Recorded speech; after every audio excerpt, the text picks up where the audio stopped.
And here we are. That's right. The Depression Chamber has returned. Whoever thought they would see the day? Folks, how's it going?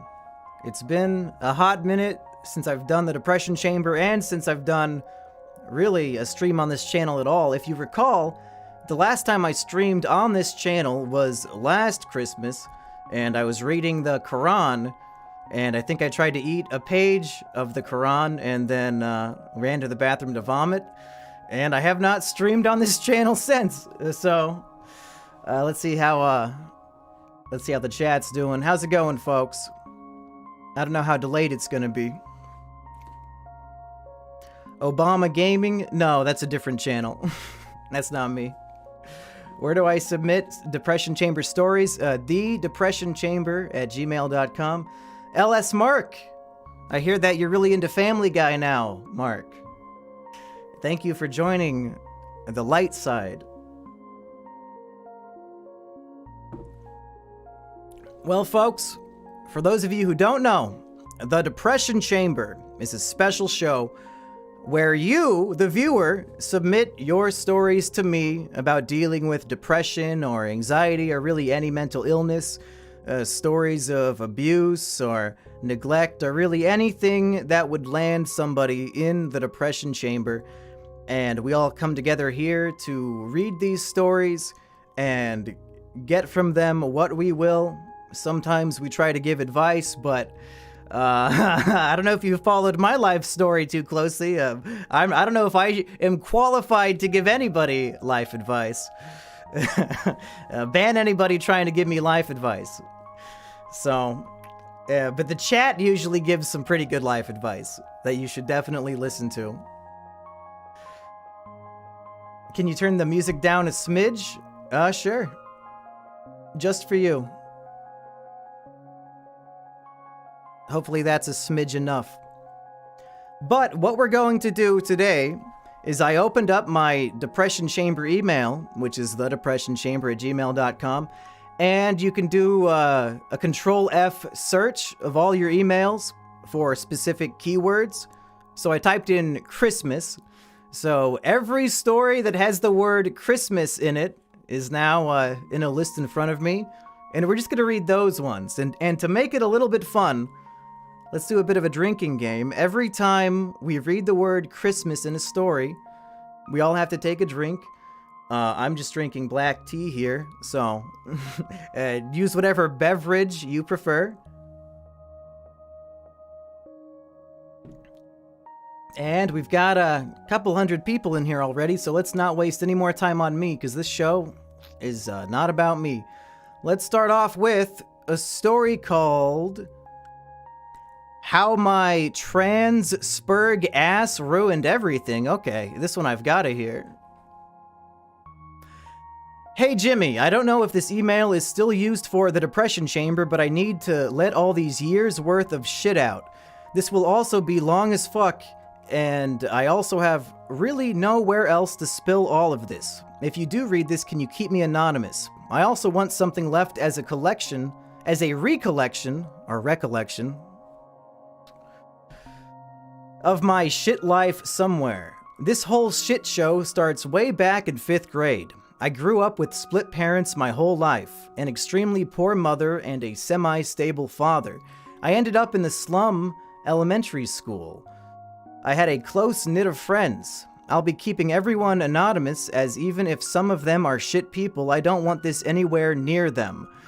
My closest friends were Streets, Caleb, Jim, Sarah, and Lenz. Oh man, we've got so many characters to learn about already.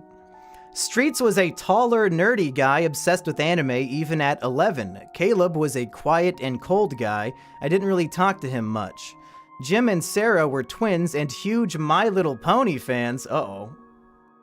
Thank you for the super chat. I'll read those between the stories. I don't want to interrupt the stories too much. They also started the trend of making comics and led me down the path of being an artist. Lenz was a huge gamer and a very close friend. We would sit in class not listening and drawing comics, messing around, waiting for recess. Dumb young tard stuff. Things were calm until Nick came along. Nick hated me. Actually, I should give a description of myself. I was born a dude, even though I'm a tranner, so my fucked brain is a girl's. I was the scrawny, obviously not manly kid, long-haired, emo-looking ass. He would steal my lunch and whatnot, normal kid bully stuff. Around this time, my dad found a new woman he liked. Let's call her the bitch. Okay. The bitch worked at the school I went to and just watched it happen. She did nothing, which I guess isn't all that bad when he was only stealing my cookie or my candy, but she didn't do anything when it got much worse. Nick was my first introduction to hell. After a while, he would just start slamming me into lockers as he walked by, kicking me in class, slapping the back of my head at lunch. My to-be stepmother, the bitch, would just sit and watch while this asshole got to do whatever he wanted. My nerdy friends knew if they helped me, he would hurt them worse. Which I understand, I guess. I don't blame them. Things got even worse when he would track me down before school so he could drag my face across the lockers, beat me to a pulp, and leave me hardly able to get up. Seeing how much of a detriment I was to their social status, most of my friends abandoned me. Caleb and Streets actually started joining in on beating me up and verbally harassing me whenever they got a chance. The bitch pretended like nothing happened. Even worse, I had to pretty much live at Caleb's due to my mom being drinking buddies with his mom. I knew I couldn't say anything as he would say I was lying. I was always seen as a detriment to everyone, being socially inept and a drunken mistake from my parents. Therefore, my parents never really cared about me and would take anyone else's side. At this point, I became a complete hermit. I never went outside anymore and stayed in my room as much as possible. It's when my depression started kicking in. Fast forward to the end of 5th grade. I got the chance to transfer to a different school from middle school. I took it as soon as I got the chance. At my new school, I was a very different person. Gone was the giddy, happy little kid. Instead, I was an annoying, edgy tard that everyone has had experiences with. Yeah, I was that kid. I somehow got some close friends. 6th grade was when the dysphoria hit hard. I knew something was wrong with me. I was jealous. All the girls got to be girls while I was stuck how I was. If I wasn't this halfway androgynous kid and was just born a girl, my parents would have actually cared about me. I wouldn't have been bullied. I would get to be with guys. Around this time, I realized I had no romantic ideas of women. I had no idea what being trans was. All I knew is I felt I was in the wrong body. The immense disgust and hatred I felt towards myself led me to self-harm. Instead of cutting, I would burn myself so it wouldn't be noticeable. It caused me to become a self-deprecating edgelord. This attracted my new friends. I was actually one of the popular kids for once. I had many, many friends. So many that my suppressed memories I've been digging up, I remember a new one daily. I completely abandoned my old friends who still kind of respected me. I believed that my life was finally on the upwards. Oh, was I wrong? Quick pause. Hopefully you guys can hear the music. I do have music playing. Somebody had me turn it down, so let me know if you can hear it, because right now I'm having trouble hearing it. Maybe it got too quiet. I was a sufferer in silence. I was popular with no real friends, just the comedic relief to fill the background. It was actually around this time I stumbled onto a couple little channels called Mumkey Jones and Filthy Frank. Well, that's a good way to guarantee ruining your own life. I'd sit and watch Mumkey anime reviews and anything by Frank to drown out how depressed I was. This was when I really became an edgelord. Uh-oh. Music is perfect, thank you. In fact, I tried to copy Frank's voice anytime I spoke because it got laughs. Uh-oh. Uh-oh. The edgy, fucked up persona attracted someone. It was probably the most important person in my life, Ash. He had it much worse than me. His parents were known abusers who would move whenever people started to catch on to them, stuck in a perpetual hellhole. We started talking, and I would leave the huge groups to sit with him at lunch. He always would sit alone and people would throw food at him. He was probably my biggest inspiration to keep going, because at that time I started to understand myself and wanted to kill myself for it. It was the peak of the libtard SJW hate culture. Realizing that I was a trans girl really fucked with me, being a time when being trans was a one-way ticket to hate. Not that it's too much different now. Still better though. It ruined my perception of myself, and how I didn't want to be what I used as a shield. I wanted to be a normal girl, but I couldn't. I was the edgy dude who mocked those kind of people. After hanging out with Ash and listening to his life, I realized that no matter what you are or who you are, people will find reasons to damage you. He just kept on moving. He stayed himself even if it didn't matter. He was much, much stronger than me. At this time, I came out to my mom about being trans. She told me I wasn't one of those freaks, and she took everything from my room for 5 months. I never brought it up again, and it ruined the whole relationship with my mother. We became the two outcasts. Then others started to join our ranks. The otaku weeb girls, Emmy and Abby. The kids who didn't fit in. Chad and Izzy. I highly doubt Chad had an issue with fitting in. Come on. This story is completely unbelievable.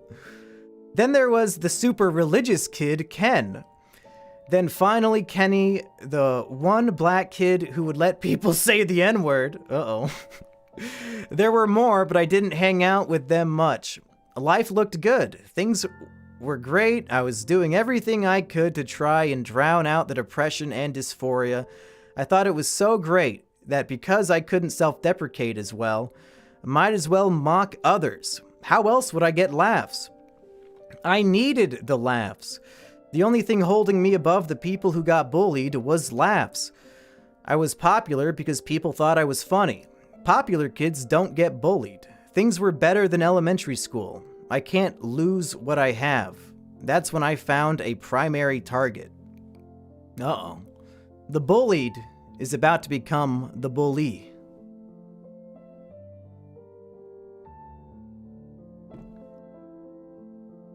Freckles was, let's just say, easy pickings. He wore a Freddy Fazbear suit to school every day that he never washed. You know, some people do deserve to be bullied, so maybe you'll fix him. He was 100% a furry, he just never wanted to admit it. That's when I came up with the nickname Fazfuck the Furry. Now today in high school, people still call him that. I go to a separate school than him and people on social media still mock him. I feel horrible for this. He was only the first. Okay. Next was Dakota. She was the biggest emo in the whole school. I found out she practiced self-harm. As someone who also well did the same, I thought she could handle jokes. What the fuck was wrong with me? Seriously, I was an idiotic little shit who thought she was mentally strong enough to get mocked about everything, so my autistic, egotistical ass decided I would start openly mocking her for cutting herself in front of crowds of people. She later ended up on suicide watch. I put her there. I became the same people I hated. A disgusting piece of shit bully. I started a whole self-harm mockery movement where people would hang up, "It's not across the street, it's down the block. Do something right for once in your life." Signs in the bathrooms. Who knows how many more people suffering I hurt. At this point, my group of friends started to turn on me. You don't say. Not so being antagonistic towards me, more just they didn't really want to hang out with me. Ash and Ken were an exception. That's when I really started hanging out with an acquaintance named Foots. Foots was fucking weird. Him and I started making shitty YouTube channels. Our videos. They're still up, but they're shit. I call him Foots because he really liked feet. Like, jerk my dick off with your feet. He was open about this fact, but I really didn't give a shit. Ken started to change. I was an extreme atheist who called him retarded for being religious every chance I got, flat out telling him to kill himself so I could prove my point. He became an atheist. Also, after spamming him with porn while he was religious, it later made him an incel, sex addict later down the line. Ash was the only one I didn't mock, and he was the one I really spent time hanging out with. He never really changed. I started to crush on Ash. It really messed with me. I knew he would hate me if I told him who I really was. I felt that as long as he was happy, it was better than ruining our friendship over my stupid love for him. I started to kind of avoid him so I wouldn't be stupid and say something. He thought I started hating him and stopped talking to me. It hurt so much, and it was still my fault. Instead of him hurting me, I did something even worse. I hurt him. My popularity died quick after that. I was too depressed to care. Around this time, my papa died. I was extremely close to him. Watching him deteriorate from brain cancer and forget who I was killed every bit of remaining happiness I had.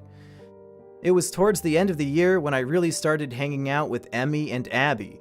I was acting more openly girly, I guess. I got to feel normal for once. That was until Emmy got a crush on me. She asked me out at the end of the year, and I said yes, even though I felt nothing romantic. I was only into guys, but I knew I would feel awful for turning her down. This was also on the last day of school, and we talked constantly during the summer. My summers are always barren and boring. I never left the house and just played games all day in my room. The new school year was starting, and I wanted to be less of a piece of shit, but I never changed. In 7th grade, my old gang started hanging out with me again. 7th grade wasn't actually all that eventful. Things were normal, fun, and I constantly am living in this part of my life. 8th grade was when things really went to shit. Yeah, you're telling me, brother, or I guess sister. I got dumped, which I didn't really care. Then the D&D game started. I made a female rogue so I could flood our games with an ounce of pretending to feel normal. Then my group, aka the gang, all my closest friends except Ash, right before one of our sessions in front of everyone at school, told me how much of a piece of shit I was. For mocking Chad for having Asperger's, which I also actually have. Izzy for self-harm, telling Ken to kill himself constantly, Foots for mocking him for his weight.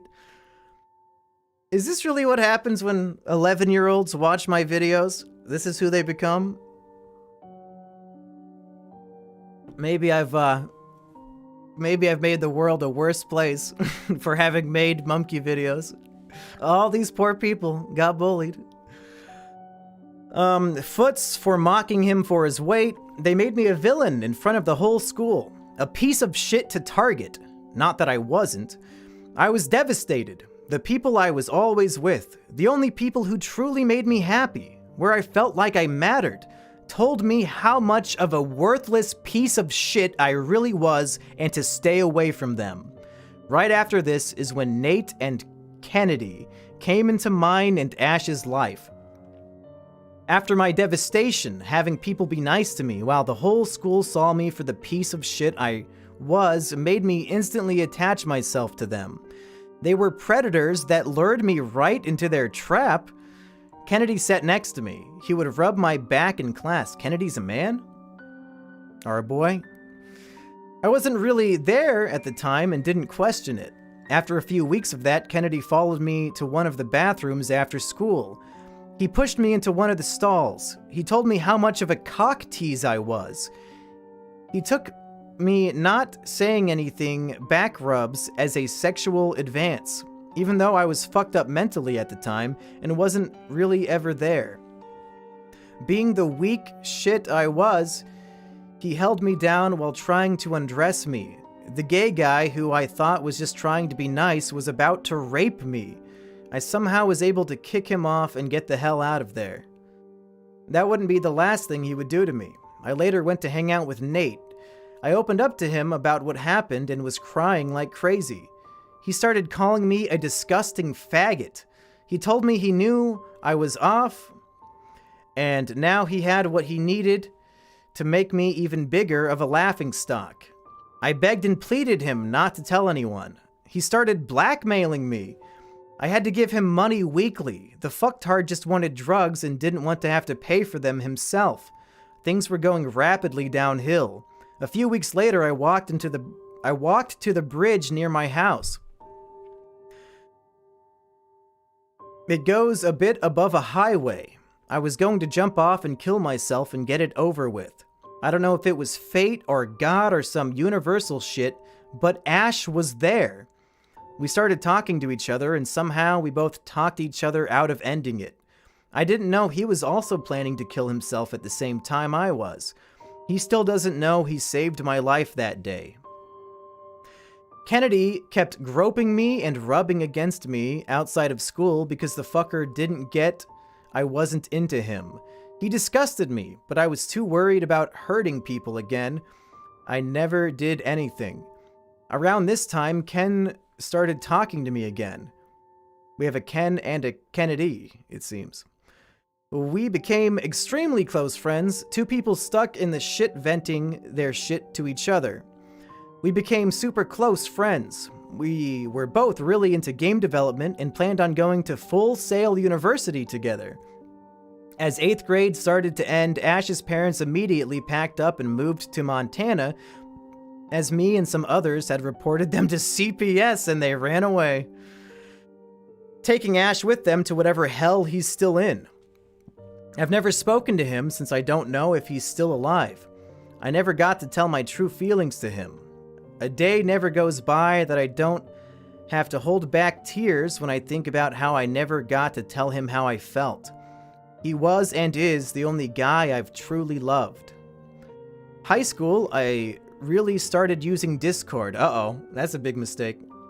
I found a YouTuber named Kodama and joined his Discord. I met some of the most important people in my online life.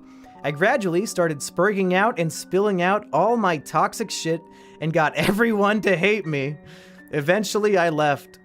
In gym class, I spilled out to a kid I barely knew about how I wanted to kill myself and just get it over with. A girl overheard this and used me as a reason to do a suicide prevention assembly. Everyone knew it was me! Oh, no!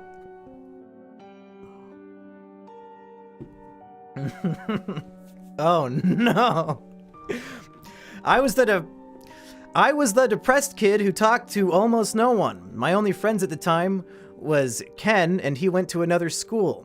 I was seen as a pathetic loser. My only interactions were pity.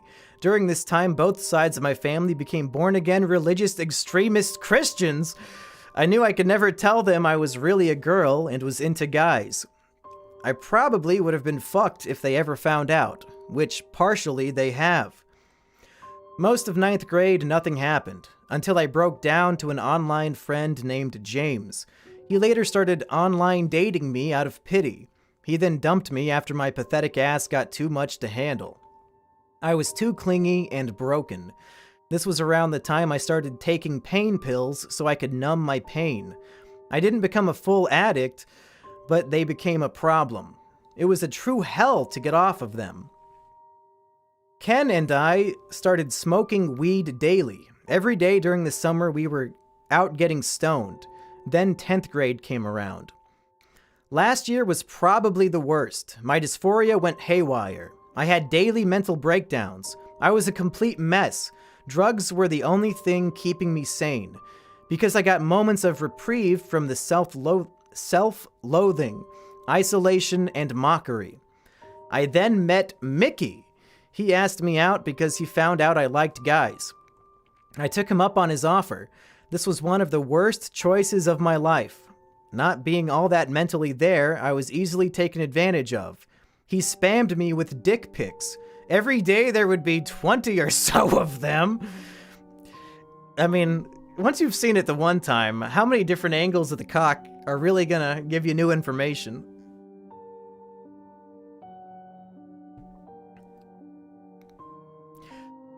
I thought sending one would get him to shut up. He stopped talking to me immediately and blocked me on Christmas Day. Remember, we're drinking every time they say Christmas. On Christmas Day, my dick pics were leaked to my school. Later that night, I went to hang myself as I was fed up with how shit my life was. I tried to hang myself in the woods near my grandparents. As I ran to hang myself, the branch broke and I freaked out and ran away. Ultimately, I was saved by quarantine until my now mega religious parents found out I was hooking up with guys. My mother took my bathroom door and bedroom door so she could make sure I wasn't masturbating or wanting to do things with guys. I lost all access to the internet for 6 months and all connection with the only people I talked to. Turns out Ken threw me under the bus to his parents about the drugs and me being into guys to save his own ass from getting in trouble over drugs. The fucker ruined my life. Now months down the line, here I am, venting to one of the few people I look up to. I mean, if I'm one of the few people you look up to, that explains why you're calling into the show. You gotta get a better role model for sure. That'd be my first piece of advice. Where did I leave off?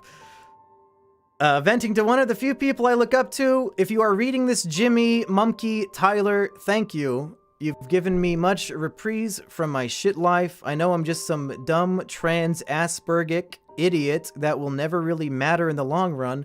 Sorry I'm so shit at writing. This was probably horrible to read. No, it was fine. I've left much out as if I included everything. This would be endless. You don't know how much it means to me to have the guy who helped save me even bother to read me venting. If you never read this, it's fine. I think getting all of this out is helping me. Hopefully I didn't sound like a self-victimizing Elliot Rogers sounding ass loser. Hopefully I'll meet you in the next life. It was nice to vent for once. See you, Space Cowboy. And that's the end of that story.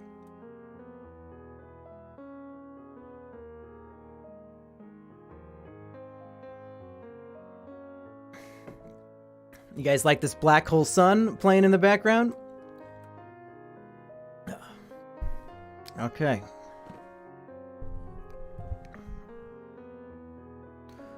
Well, that was a hell of a first tale. And I guess let's dive into the chat real quick. I have not been paying attention to you guys too much. Despicable story, fake and gay. Yeah, I mean, every single story, people say that they're fake, so I don't know what to tell you. Let's see, how do I pull up those super chats on YouTube? Do you guys have any thoughts for this person? I mean, I would say, to start off, you're still in high school, right? So don't be abusing drugs and shit when you're still a minor. That's a little early to throw your life away for weed. But being trans in a very religious household, I mean, I can't imagine a worse hell. I'd rather just be in prison, personally. Oh, that was a copy pasta? Oh, thank you. Even the part when they thanked me personally with all 3 of my names? That was copy pasta too? Let's see, let's go to the Streamlabs website. I forgot to pull that open.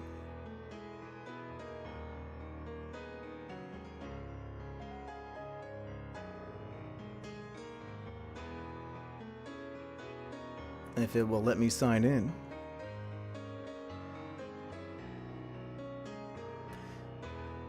Kino Corner wants to read one. Kino, you should submit one. I know your life is pretty depressing. You should do one. No, enough with all this rope shit. None of this 41% shit, guys. That's not what this show's for.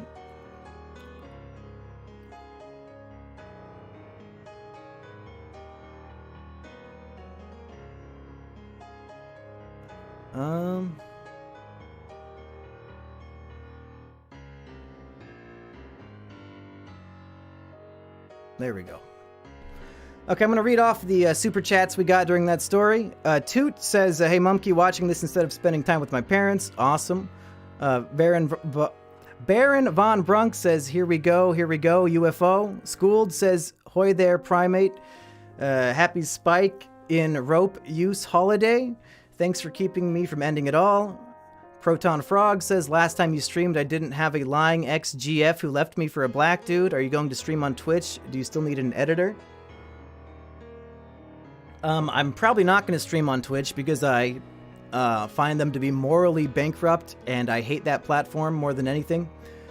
As for an editor, maybe down the road. I've got some big projects that I'm going to film in bulk, so if you want to repetitively edit the same type of video a bunch of times in a row, maybe. Gator159, enjoy $2. Your channel is my favorite podcast. B-Boy69, bro, what Dolan, excuse me, Mumkey, do you have a moment to discuss rodent supremacy? Gator, yo, anyone there to do some Halo MCC challenges? T-Drizzle, Alexa, play Pinker... No? Alexa's not even in here, thank God. Alexa, play Pinkerton by Weezer. I almost had a heart attack. I'm not letting that bitch do anything in here. Games 12, love Trash Rats and Is It Kino? Merry Christmas. Commissar Dale, I don't know if you ever read my email. It was something about being lonely and leaving the military after only 3 months, but now I have a fiance and we just had a baby girl. It gets better. Hey, congratulations. Kino Corner, you coming out of the closet was a Christmas miracle. And Michelle, Merry Christmas and thank you for all the years of laughter. Thank you, everybody. Let's get back to another story. Loving the mustache. Oh, thank you, Soy Sauce Troy. You might be the only one on Earth. Okay, more Christmas stories. Let's find one. Should we read one called, let's see, Childhood Trauma, a minor psychotic episode, and other whining from a depressed college student. And this text is teeny tiny. Okay, there we go. New story, folks. You can put your headphones back in. My parents have been fighting for as long as I can remember. One of my first memories is of walking downstairs and finding my mother crying in the kitchen after arguing with my dad. I don't remember too well, but I think it was something to do with their finances. I did my best to comfort my mother and make her feel better, and this started a pattern for the rest of my childhood, and now early adulthood, where I would often have to take on the parental role for her. I think most of the blame for my parental problems does lie with my father. However, I have been given so much contradictory information by both parents to the point that I don't know what is true. My father is a pretty toxic person. He acts cold and indifferent towards everyone and finds it fun to make other people feel insecure. For the first 10 years of my life, he had anger issues as a result of work-related stress and a thyroid condition. Though at this point of my life, both of my parents were working late into the evening, and so I was, for the most part, raised by my grandparents. I'm pretty grateful for this, and I think it's the reason I'm not any more fucked up than I already am, because they were both good people, and I think most of my morals come from them. I grew up thinking that my parents fighting was something normal, and so things which I look back on now as being quite shocking and borderline abusive didn't really faze me whatsoever at the time. To be clear, there was never any physical abuse from either to my knowledge, but my parents would play these stupid games with each other. To give one example, my dad decided we needed to spend less on heating and thus started turning off the boiler early in the evening. In response, my mother went out and bought an electric heater and placed it in the living room. In response to that, my father cut off the wire powering the heater. Okay. Sounds like your parents might just be stupid. Another time, my mother wanted a new bathroom and my dad eventually caved in. They were in the process of replacing the door handle one morning when they had a fight.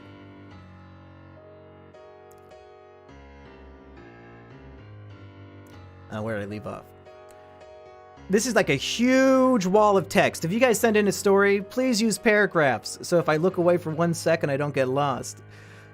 Replacing the door handle one morning when they had a fight. My mother slammed the door and the handle fell off. She got locked in and my dad left her locked in the bathroom until eventually my sister and I woke up and let her out. What?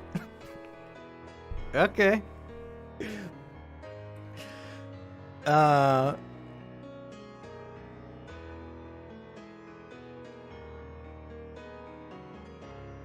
Okay, anyway. I'm just making sure that the chat can still hear me. I'm always paranoid about that. So of course now everybody just let me know that you cannot hear me so I can freak out. Both of these examples are actually pretty funny out of context. Yeah, you're telling me. But basically my whole childhood was watching my parents play these games with each other, and I grew up thinking that it was normal for a couple to act this way, which I think has damaged my ability to forge healthy relationships with others. My life was mostly pretty happy though, until my grandfather on my mother's side died. This understandably led to her being very depressed. This death hit me pretty hard on its own, since I was probably closer to my grandfather than my dad.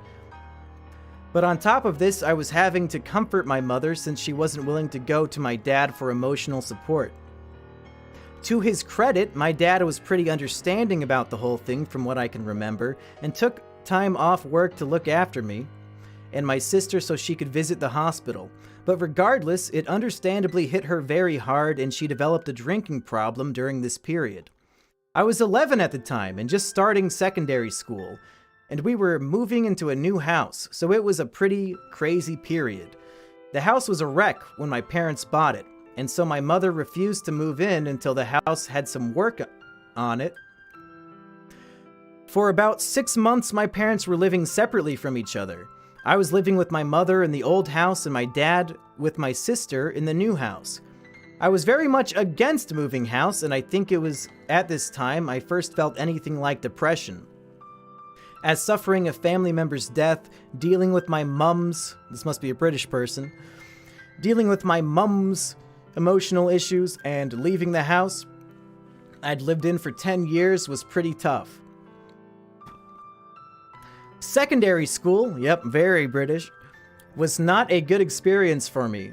Having come from a small village, I didn't fit in at my new school, which was in a city. Accents are a pretty big deal in the UK, and I spoke something close to what you might consider a posh accent. In the school I went to, they spoke a regional dialect and found the way I talked to be hilarious, so naturally I got bullied very badly for this. Are British people so desperate to be racist?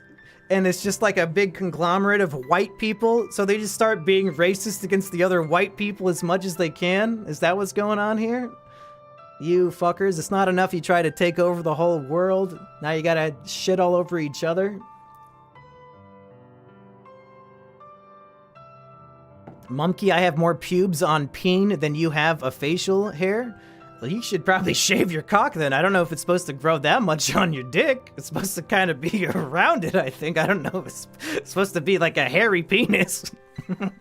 You need to get that checked out, dude. Okay. In my first year, I had a couple of friends, but I fell ill sometime in the second term and was hospitalized for a few weeks and wasn't present at school for like 2 months. When I came back, things got a lot worse for me as my friends had decided they didn't like me anymore.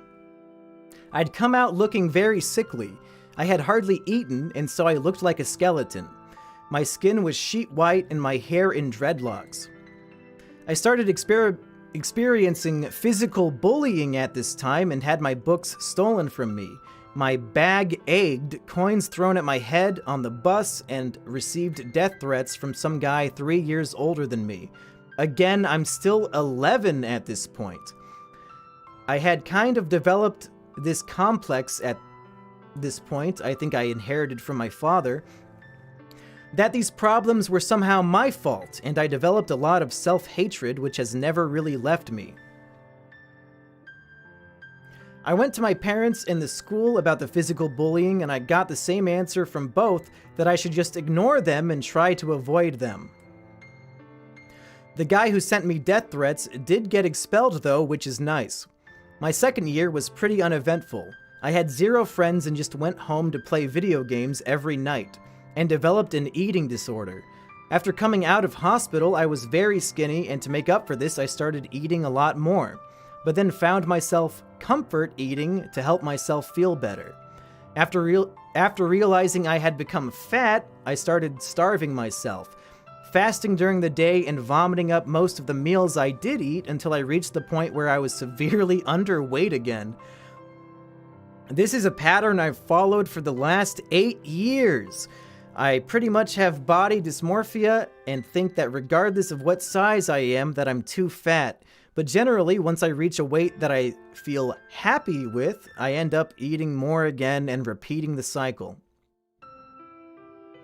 Has he legit been streaming for 30 minutes with no volume? Yep, that's right. I am still dysmorphic about my whole appearance. I'm pretty sure I have gender dysmorphia as well, but I've become better at controlling these feelings. And as I don't want to become another 41%er, come on! It's bad enough that the chat's doing it, now the fucking depressed people are shitting on each other too?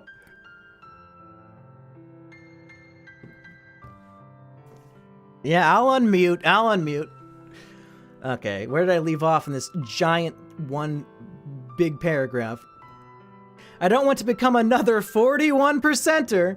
I'm going to live as a dude at least until we have SRS surgery that doesn't fuck up your entire life. What's that? I don't know if I know what SRS surgery is. Sexual reassignment, maybe? I don't know. My next year of secondary school, I became friends with my friend from the first year again, and started hanging out with him and his friends, though honestly it was pretty clear that no one else in that group wanted me there, and I think he only kept me around out of pity. Still, it was probably the happiest year of secondary school. The next year, I made another friend from one of my classes. It was a girl who also got bullied pretty badly, and only had 1 or 2 other friends. And so being the only girl I'd really spoken to in like 3 to 4 years, I naturally ended up with a crush on her. Around this time, my grandmother on my mother's side developed a brain tumor and my dad's uncle died, so my parents' fighting got a lot worse. My mother was drinking far too much at this point and would regularly come into my room either yelling at me for some perceived slight or just crying on my shoulder for half an hour. I was very sad about both my dad's uncle, who was something like a third grandfather for me, and the hospitalization of my grandmother. And with this, on top of dealing with my mother's bullshit, I got to the most depressed point I've ever been in my life.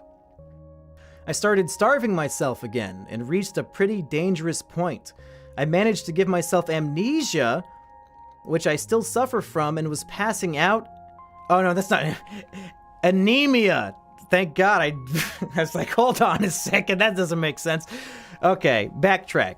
I managed to give myself anemia, makes a lot more sense, which I still suffer from and was passing out and shit at school. Somehow it took several months before my parents took me to a doctor. The girl I had a crush on also had problems with her parents. Her father was physically abusive to her mother. She was basically dealing with the same shit as me, but worse. She used to self-harm, and one day I spotted some fresh cuts on her arms, and being a retarded, depressed, and infatuated teenager, I decided it would be a good idea to emulate this behavior. I also started skipping class at this point and crying in the school toilets, and eventually people started noticing the cuts on my arms in PE class, so I got brought to the school counselor. To this day, I'm fucking shocked by how bad they treated the depressed kids there. I was treated like I was some kind of psycho, with the counselor asking me shit like if I had any violent tendencies on top of the usual, do you have any suicidal thoughts, and so on. And I could tell from the start that they basically thought I was pathetic and was causing them a nuisance. They offered me therapy. I went to one session where they told me I should take antidepressants, which I refused. I was gonna say good call, but that's not a one-size-fit-all solution. I'm sure antidepressants work wonders for a lot of people, but I've heard a lot of horror stories, so you might be better off avoiding them. I might be a classic example myself. The school also immediately told my parents everything and made this shit a lot worse for me. My parents felt responsible, and while I lied to her and said it was just because I was sad that my grandmother was going to die, she felt very guilty. My parents did, thankfully, understand the spot I was in though, so they stopped arguing for at least a few months at this, or at least they stopped doing it when I was around. I was still very badly depressed because of my grandmother and infatuated with this girl, but too much of a pussy teenager to do anything about it. I also made a friend at this time who was pretty toxic and basically enabling me to further harm myself and encouraging me to drink and take drugs. I was only 15 at this point. I was thankfully smart enough to cut off my relationship with this guy after that. My mental health was pretty fucked at this point, and I had, I guess, what you could call a psychotic episode shortly after this. I believed for about 4 months that I would die each night when I went to sleep and be replaced by someone else when I woke up. I would stay up for 24 hours straight, terrified of sleeping, and then wake up the next morning and repeat that cycle. I told my mother about this, and she suggested that I was taken to a mental hospital, at which point I panicked and started pretending that it didn't bother me anymore. I started pretending like everything in general was okay, and somehow managed to convince my parents. Fast forward another 6 months and my grandmother dies, and my mother has another breakdown.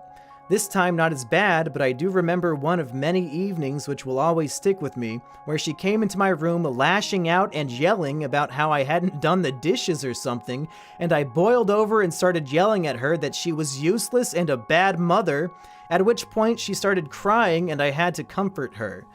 That evening, to me, basically summarizes my entire relationship with my mother, her lashing out at me retaliating, and then having to comfort her. This period of my life is the point, I think, where I stopped feeling any trust for my mother, and while I don't really think she's a bad person, I do think she's a weak one, and a bad parent. I have a somewhat okay relationship with her now, but my contact with her is very limited, and to be honest, whenever I'm talking with her, I feel very frustrated. She is better than she used to be and doesn't lash out at me very often, but I still have the memories of what happened and they are still relatively fresh, so even when she is being kind, I always have those memories in the back of my mind. I graduated from secondary school at the end of that year and started 6th form, British high school. My 6th form was a lot better, but I struggled to make friends and lost contact with most of my friends from secondary school. I did have a couple of friends there, but I didn't really have much in common with them, and didn't end up really keeping contact with them after I left. After graduating, I was lucky enough to get a job where I could work from home, but this turned out to be kind of a curse because for basically the last year I didn't have any social life. I decided I wanted to go to university, and so started applying. My dad didn't want me to go since he was afraid that if I accrued too much student debt, he would end up paying it back if I couldn't. My mother fought my side on this, and I ended up in a few shouting matches with my dad. And at this point, I haven't spoken to him in like 4 months. And honestly, I don't really have any desire to either. It was a pretty stupid thing to fall out about, but honestly, I think that he's a toxic person, and if it wasn't over this, it would have been over something else. I spent a month in Germany with an online friend, which had its ups and downs, but on the whole, I think I'm stronger for it, and it made me realize how little I actually rely on my parents. I'm 19 now and started university a month ago, and I'm doing okay. This uni is far away from where my parents live, and I'm living in a student dorm. It's hard to make friends with COVID and shit. I asked out one of my flatmates and got rejected, which was probably a mistake, and things are a bit awkward between us now, but I don't feel too sad about it. I get on with everyone here, and I like having my own living space and being away from my parents. I am supposed to go home for Christmas!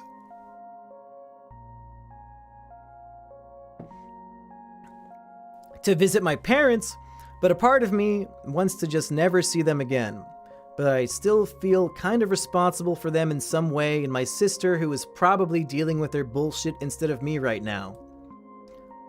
Folks, I have a major announcement. We have a paragraph break! All of that was one run-on paragraph. We finally have a paragraph break. Thank the Lord Almighty. I've been writing for 2 hours and it's 1 a.m., so I should probably wrap this up. I feel kind of shitty writing this whole thing. I hate playing the victim, but I've been thinking about this stuff a lot lately and wanted to get it off my chest.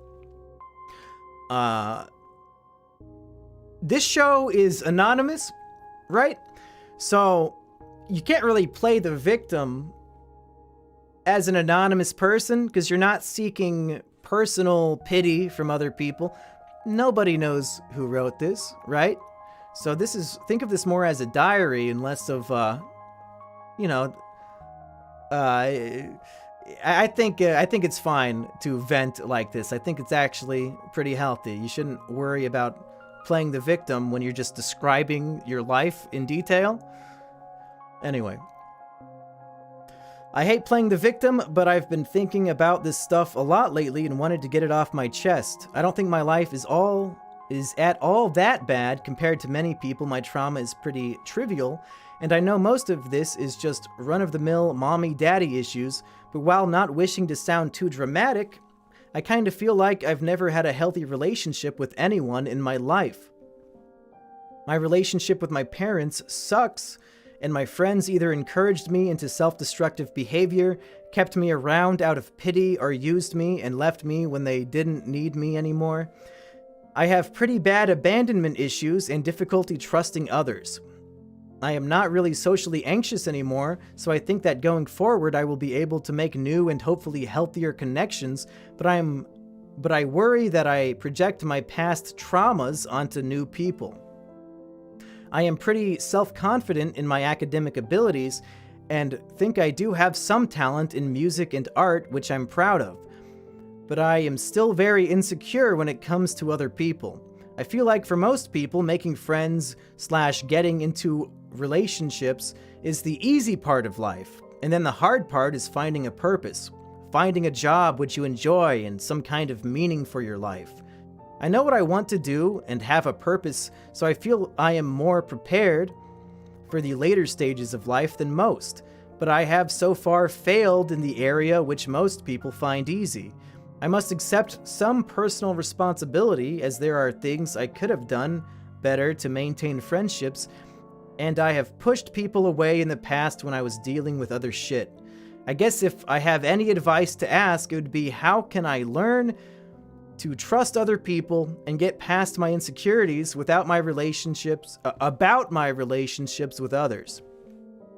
I know I'm still very young, and I think I am going to be fine in a few years when I have some more stable friendships and have sorted some of my shit out. I'm very tired, so this whole thing is probably a complete mess. I'm sorry if you actually end up reading this. Thanks for coming to my TED Talk, and that is the end of that story.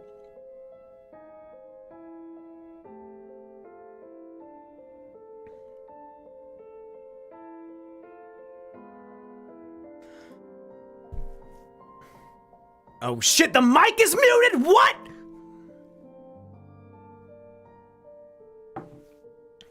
So the advice that they want from me? Well, let me get this straight. The advice you want from me is, how can I learn to trust other people and get past my insecurities? You are asking the wrong man, my friend. That's not the kind of advice I can give. You guys have any advice for that particular issue? Kino Corner says he likes the Emp Lemon downward spiral background. Thank you. Worked very hard on downloading that and making it gray.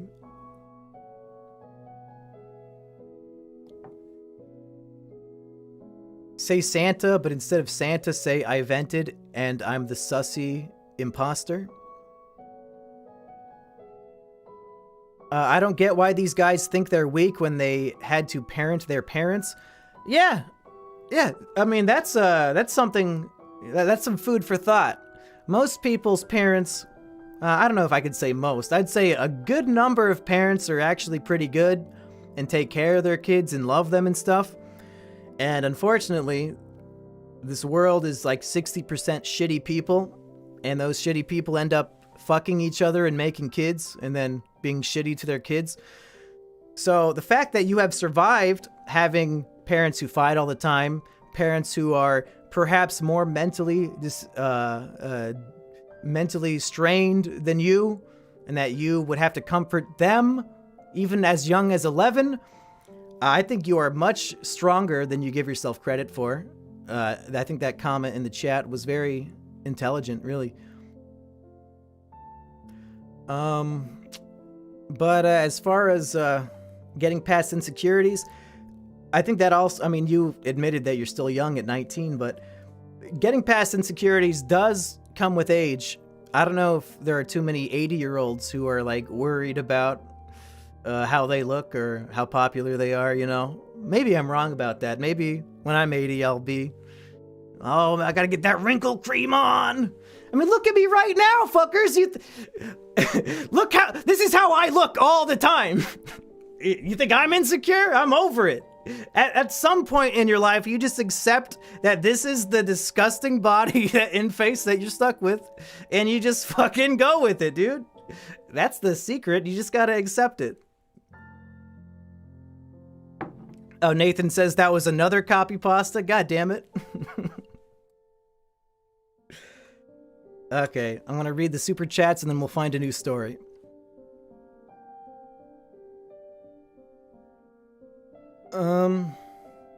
Where did we leave off?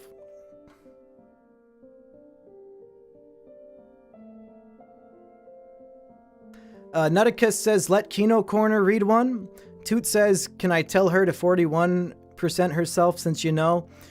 Toot, just because you're trans doesn't mean you can be transphobic and tell them to commit suicide. I mean, you could do it privately, but you shouldn't do it publicly. Big Yo K says, big ups to my fellow Simian heads. Merry Christmas, everyone, and shout out to everyone who won the Wheel of Cursed Meals. So I guess Eggy is shouting out himself and me.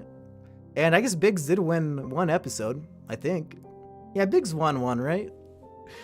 Toot says, no to trans rights.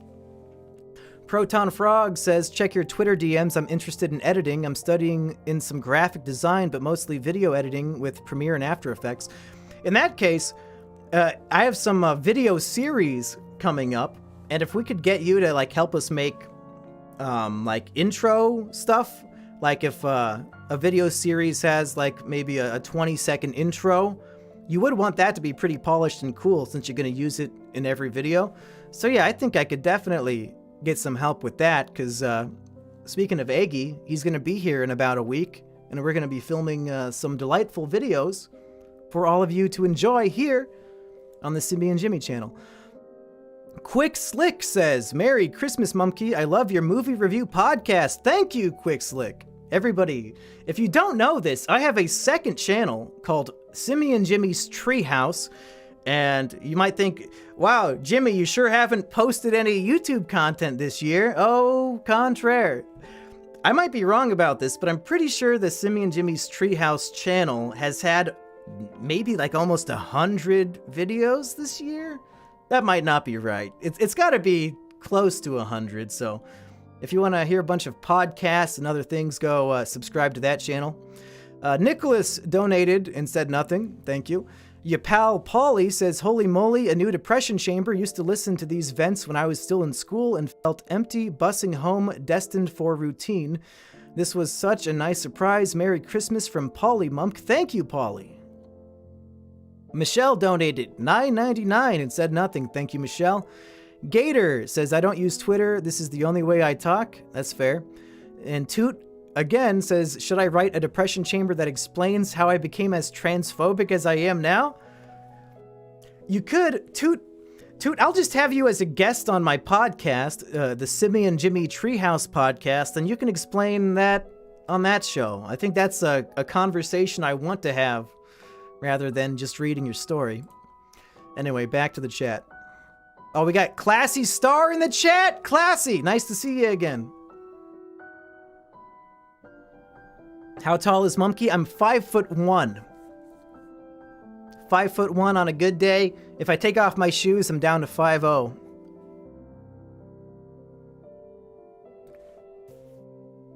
Let's find another Christmas story. So far, these have not really been about Christmas. They just had the word Christmas in there one time. We had a story come in 8 minutes ago. Should we read that? Did this guy really write this while listening to me speak? Okay. Yeah, let's read a story submitted 8 minutes ago.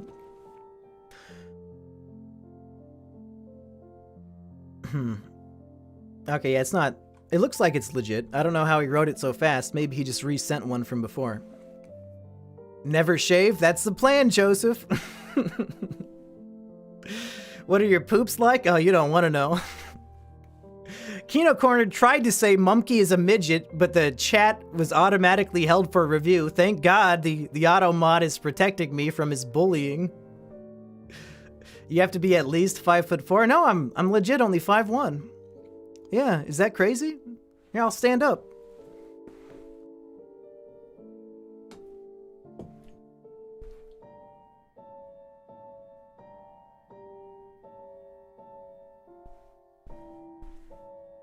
Yeah, that's the height of a 5'1" man.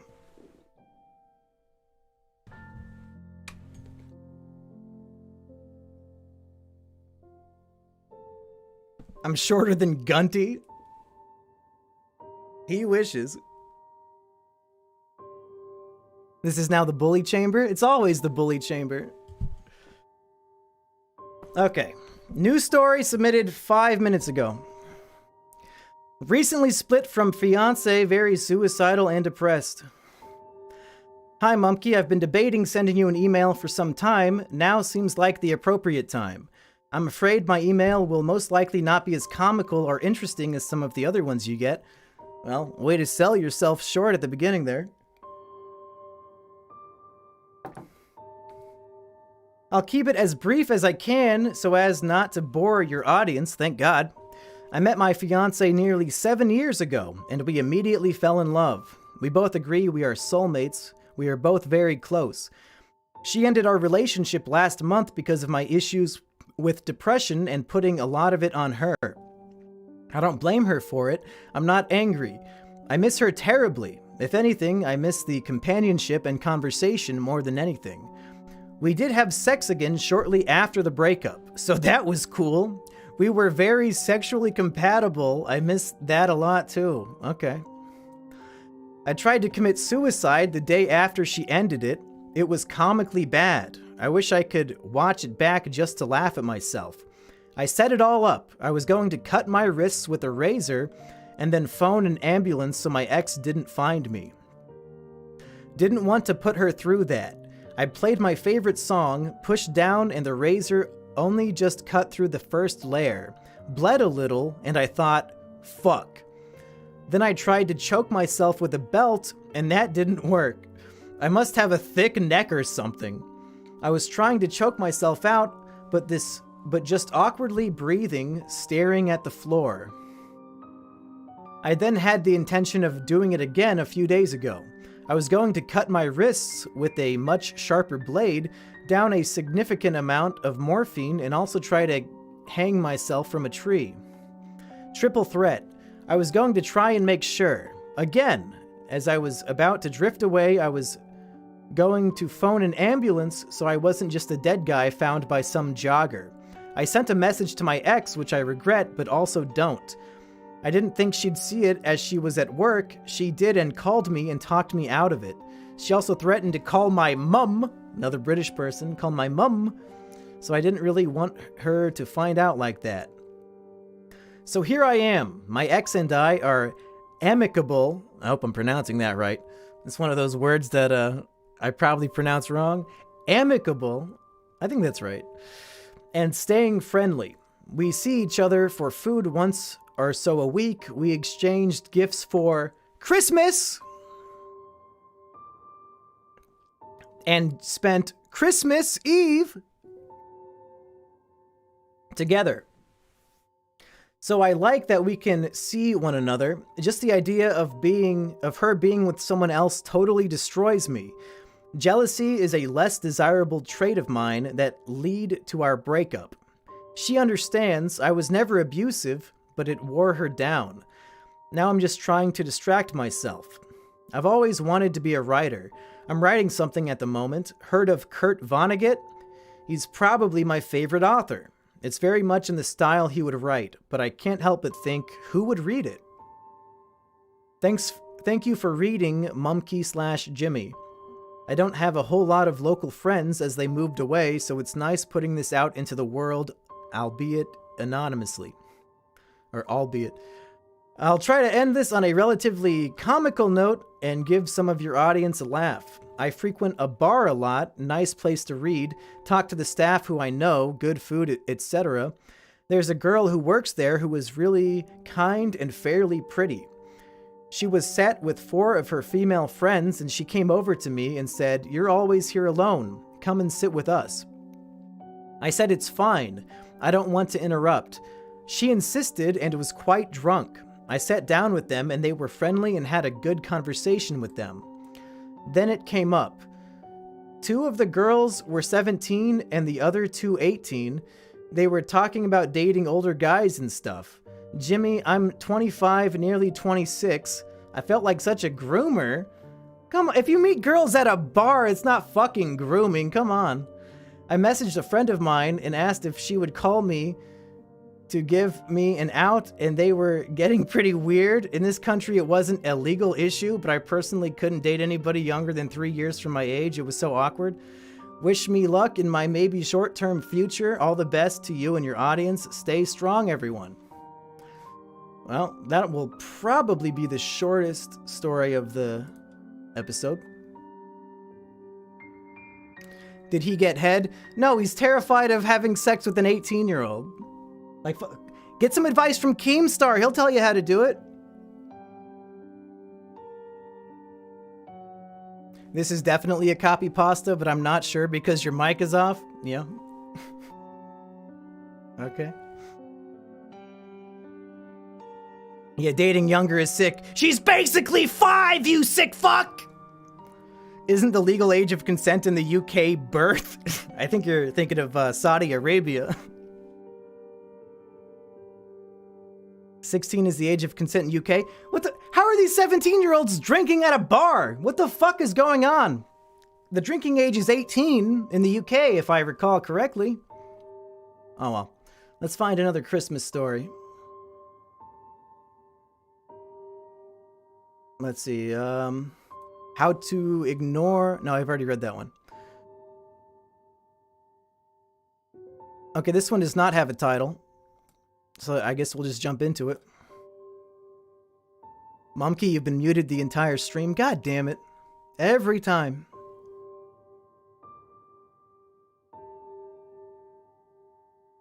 New story. Let's see, how long is this one? Not too long. Okay, so here goes nothing. My name's Alec. Don't know why you're doxing yourself, Alec. I'm 25 and live in North Carolina on the coast. Again, Alec, you're giving out too much personal information. Let's hold back a little bit on that. My life has basically been nothing but torment and one traumatic experience leading into the next. It all started when I was 4 years old visiting my family in Philadelphia for Christmas/New Year's, and my cousin, 13 at the time, caught a stray bullet to the head while we were walking down the sidewalk during New Year's Eve. People, do not go to Philadelphia under any circumstance. The cream cheese is not worth it. Fucking West Philadelphia, born and raised, shot in the head on my final day. Apparently someone shot a .30 cal hunting rifle at an arc instead of straight up, and the projectile carried its muzzle velocity. The bullet went over the top of my head into his. Long story short, I got covered in his brains and blood. I hope this story is fucking fake, because this is horrendous. Oh, he's alive! He lived! He lived! Well, maybe that's not a good thing. He has been paralyzed since from the neck down and has to get the buildup of fluid in his skull drained every 3 to 6 months. At that point, just fucking kill me, folks. If at any point this happens to me and I can't speak for myself, I want all of the chat to spam call the hospital and say, kill Jimmy, please kill Jimmy. I demand all of you do that for me, because I'm not living like that. It didn't faze me because I guess I blocked it out until I started having flashbacks at around 9 years old from the whole ordeal. At the ripe old age of 7, I was sexually abused and beaten half to death by a neighborhood kid that was 6 years older than me. I wouldn't tell my parents who did it because he threatened to break into my house and kill my family and I in our sleep if I told anyone. That continued for a little over a year before him and his mother moved out of state. Because of the sexual abuse as well as physical and mental abuse at home, I basically went catatonic and got bullied for the fact that I was like a zombie, and being chubby also didn't help. I started drinking liquor, smoking pot, and cigarettes at age 9 due to the PTSD and social rejection. I grew up having to fight a lot because of the bullying, but I always got ganged up on and overpowered by the neighborhood kids due to the fact that they were all 3 to 5 years older than me. Because of all that shit, I had already attempted suicide 5 different times, and I wasn't even 12 years old. At age 11, I was already addicted to opiates and alcohol, as well as cannabis. Is this story true? This seems a little much. I'll keep reading it, but man... That continued for a few years until I ended up intentionally overdosing at 14 on Vicodin, Roxy 30s, clonazepam, and alcohol. My mom found me and called an ambulance, got my stomach pumped, and got charged with a fucking felony for intentionally overdosing as a minor. Yes, that's a crime! What? So instead of juvenile hall, they sent me away to Bryn Mawr for 3 months. Was clean for a year before I started smoking crystal meth! Too far. I continued down that path for, I guess if you were chubby, the crystal meth probably helped out a little bit. I continued down that path for a few years, officially strung out on everything, again filling the void in my life with sex, drugs, and alcohol, until I met an amazing woman at 17. I quit doing everything for her except smoking pot and drinking a little bit with the occasional acid or mushroom trip, and it stayed that way for a couple years. Her and I moved to Wilmington, North Carolina together so we could go to college after dating for a year.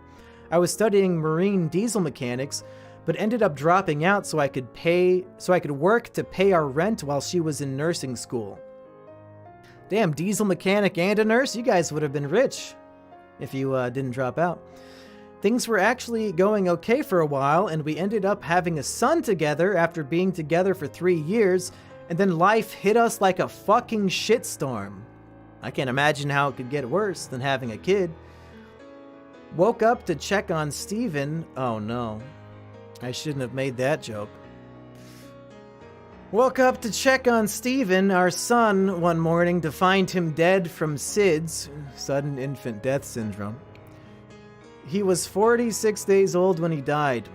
I went completely insane and ended up shooting heroin and cocaine at that point, just trying as hard as I could to not wake up when I passed out every night. Got kicked out for being a needle junkie, so I started sleeping around just to have a bed to sleep in. Ended up having to get 3 abortions in a 6-month period with 3 different women. I was trying as hard as I could to die from a drug overdose, but the sad part is my tolerance was way too high for that to work, sadly. I was shooting $400 worth of coke and heroin a day at that point. After having to abort 3 kids in half a year, I decided to do what I did for a living back home, jumped on a fishing boat, and got the fuck out of North Carolina for a while. Fished up and down the East Coast for swordfish and tuna, strung out on dope, running away from all the problems I had accumulated throughout the years. My ex and I tried to have a relationship again whenever I ended up in North Carolina for a little bit, but due to the trauma and the shit I put her through, it just never worked out. She was my soulmate. I gave up on love after her. I ended up being diagnosed with severe PTSD and schizoaffective disorder from all the shit that happened to me. I've tried to kill myself so many goddamn times, but I'm such a loser piece of scum that I couldn't even succeed at offing myself. I got so tired of living like that, so I decided to go get help. Got off of the hard drugs at 23 by my own will, and maintenance drugs, Suboxone, is the only reason that happened. So now I'm almost 26 years old with damn near 3 years off the needle, and I've managed to pick up the shattered pieces of my life and scotch tape them back together. I'm currently commercial fishing for a living again, but I've been doing better than I ever have in my entire life. I've actually managed to find momentary happiness every now and then. I don't have any friends or barely talk to anyone for that matter, because I just don't have it in me after everything I've been through. I could live out the rest of my days in solitude and be content with just being alive. I mean, I shouldn't even be here right now, to be honest, so simply being able to exist still is enough to keep me going. I don't know if you'll even read this, Tyler, but I figured my life story might be of some use for your Depression Chamber series, because my life has basically been nothing but a chamber of depression and sorrow. Sorry if my writing is terrible and I'm rambling. I didn't go to school, but for 4 years of my life, I'm mainly self-taught. Anyways, never give up, just keep swinging. Life does get better.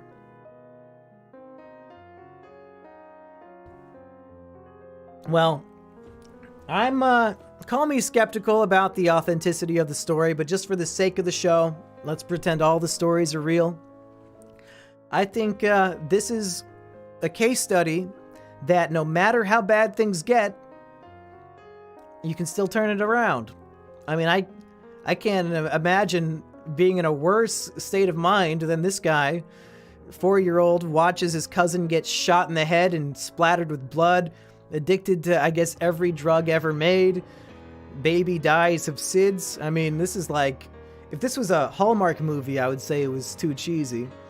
But the fact that this guy went through all of that, and now he's saying he's better than ever. If that is true, then all of us in the chat really have to think a little hard about where we are in life. And if we feel like there's no way out, well, if this guy can get out of his situation, maybe our situations have some leeway as well. I guess don't give up, because this guy didn't. And if I was him, I would have been dead a long time ago. That amount of drug intake is only seen on TV? Yeah. His baby got killed by Sid from Ice Age! That's not good. How am I supposed to let Kino read? He's not here.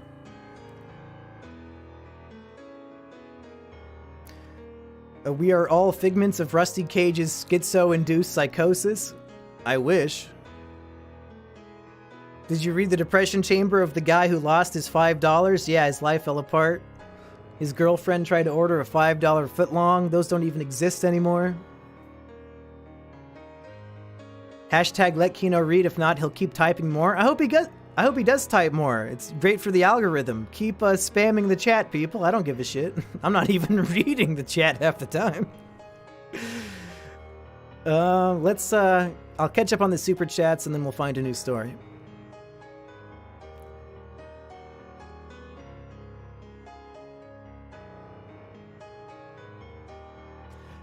Kino Corner wants to know Kino Depression Chamber when?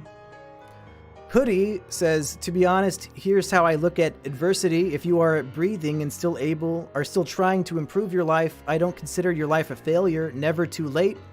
Johan Wendell says, Mumkey is a short stack confirmed. Proton Frog says, 5'1", that's the size of my XGF. Well, I hate to tell you this, Proton Frog, but that was me in a wig and a dress the whole time. It was an epic prank, and you fell for it. Hook, line, and sinker. Cole Williams says, you're my second favorite loli. Dan Turrell says, Merry Christmas, Primate Pete. Discovered your channel via Stupid Mario Brothers. Uh-oh. Have you seen what Matt has been up to lately? Really hit home. Mix of nostalgia and don't meet your heroes. Talking podcast guests, sign me up. I didn't eat the red pill, swallowed the whole bottle. I mean, Dan, if you think you'd be a good podcast guest, message me on Twitter and tell me what you want to bring to the show. APR says hashtag let Kino read. Clay says please split this with Aggie, the god of the wheel. Split the $2 you donated? Okay, I'll give him $1. Dollface says, can you say Christmas like Josh Peck and Drake in Josh before you sip? I don't remember how Josh would say Christmas. I know he says spherical with the game spheres. It's spherical! I don't know how he says Christmas. Hug me, brother! That's another thing he would say. I'm running low on tea, folks. How am I going to keep drinking if I'm all out of tea? Okay, let's find another story.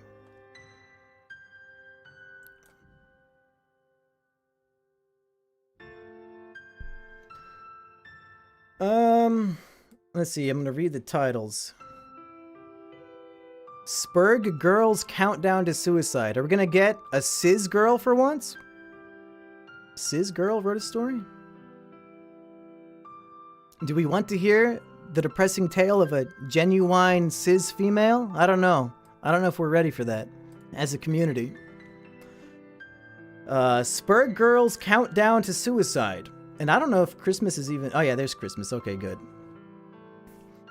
Hello, Mumkey. This is a tale of both tragedy and triumph. Ever since I was a child, I felt an innate disconnection from my peers. I had a few friends, but I always felt like I couldn't reach a full understanding of their feelings. I have always been a very spiritual person. I firmly believed in spooky things like ghosts, demons, and aliens as a kid. My lack of belonging led me to question if I could be some kind of paranormal entity. As you will soon read, the true answer was far less whimsical. In addition to being a socially inept cringelord, I was tortured by an extremely overactive imagination. I found it almost impossible to focus in class, and my brain would pull me away from socializing. I was labeled early on as a special student. After an enormous number of anxiety attacks at school, I was diagnosed with the dreaded Asperger's. Oh, you definitely don't want that. Especially... And never mind, I'm not even going to say it. You guys can all say it in your own brain. My mother is a teacher, and my father is a retired police officer. They had a strict no-nonsense attitude in raising me. I also have an older sister who was placed in intellectually gifted classes. This unfortunately meant that I was labeled as the family mongoloid and had to work twice as hard to prove myself. I took my diagnosis as confirmation that I was a horrible mutant freak girl. In 5th grade, a new kid moved to our school and was in the class across the hall from mine. I will refer to him in this story as H. One day, H's class joined mine for a project in the computer lab. We had a great conversation about how much we both liked Monty Python. Ugh. Matt Stone and Trey Parker, and similar music. 5th grade? Fifth grade, you're not only a fan of South Park, but you know the creators by name? Okay. I don't know about that. As I walked out of the computer lab, a friend of mine asked, "Do you like him?" I had only just met him, but he was so cute that I just replied, "Yeah, he's pretty cool." That seemingly innocent comment would be my downfall. Some faggot overheard, I don't know why he has to be a faggot, but overheard me say this and took it upon himself to tell H. He was instantly warned by several of his friends. "That girl is retarded and you shouldn't hang out with her." H immediately chose to distance himself, and this spiraled into 3 straight years of brutal bullying. When I entered middle school, the staff recommended that I have an aide to assist me in my classes. I was staunchly against this. The only other kids that had the aides were far less functional than me. I just had some attention issues and anxiety. Despite protesting from myself, Protesting from myself, my sister, and a few of my friends, I began junior high with AIDS. Okay. As you would expect, H and his friends singled me out over this, and my autism was a major point of their bullying. They would call me retarded to my face every waking day, covered me in ketchup, and pushed me down a flight of stairs. H not only rejected me, he deeply emotionally scarred me. Call me the supreme gentlewoman. Okay. For real though, I never walked down the path of misandry. My father is one of the most important people in my life. I had male friends, and a lot of men inspired me creatively. Nonetheless, this experience had me convinced that I would die a virgin. On Christmas Day,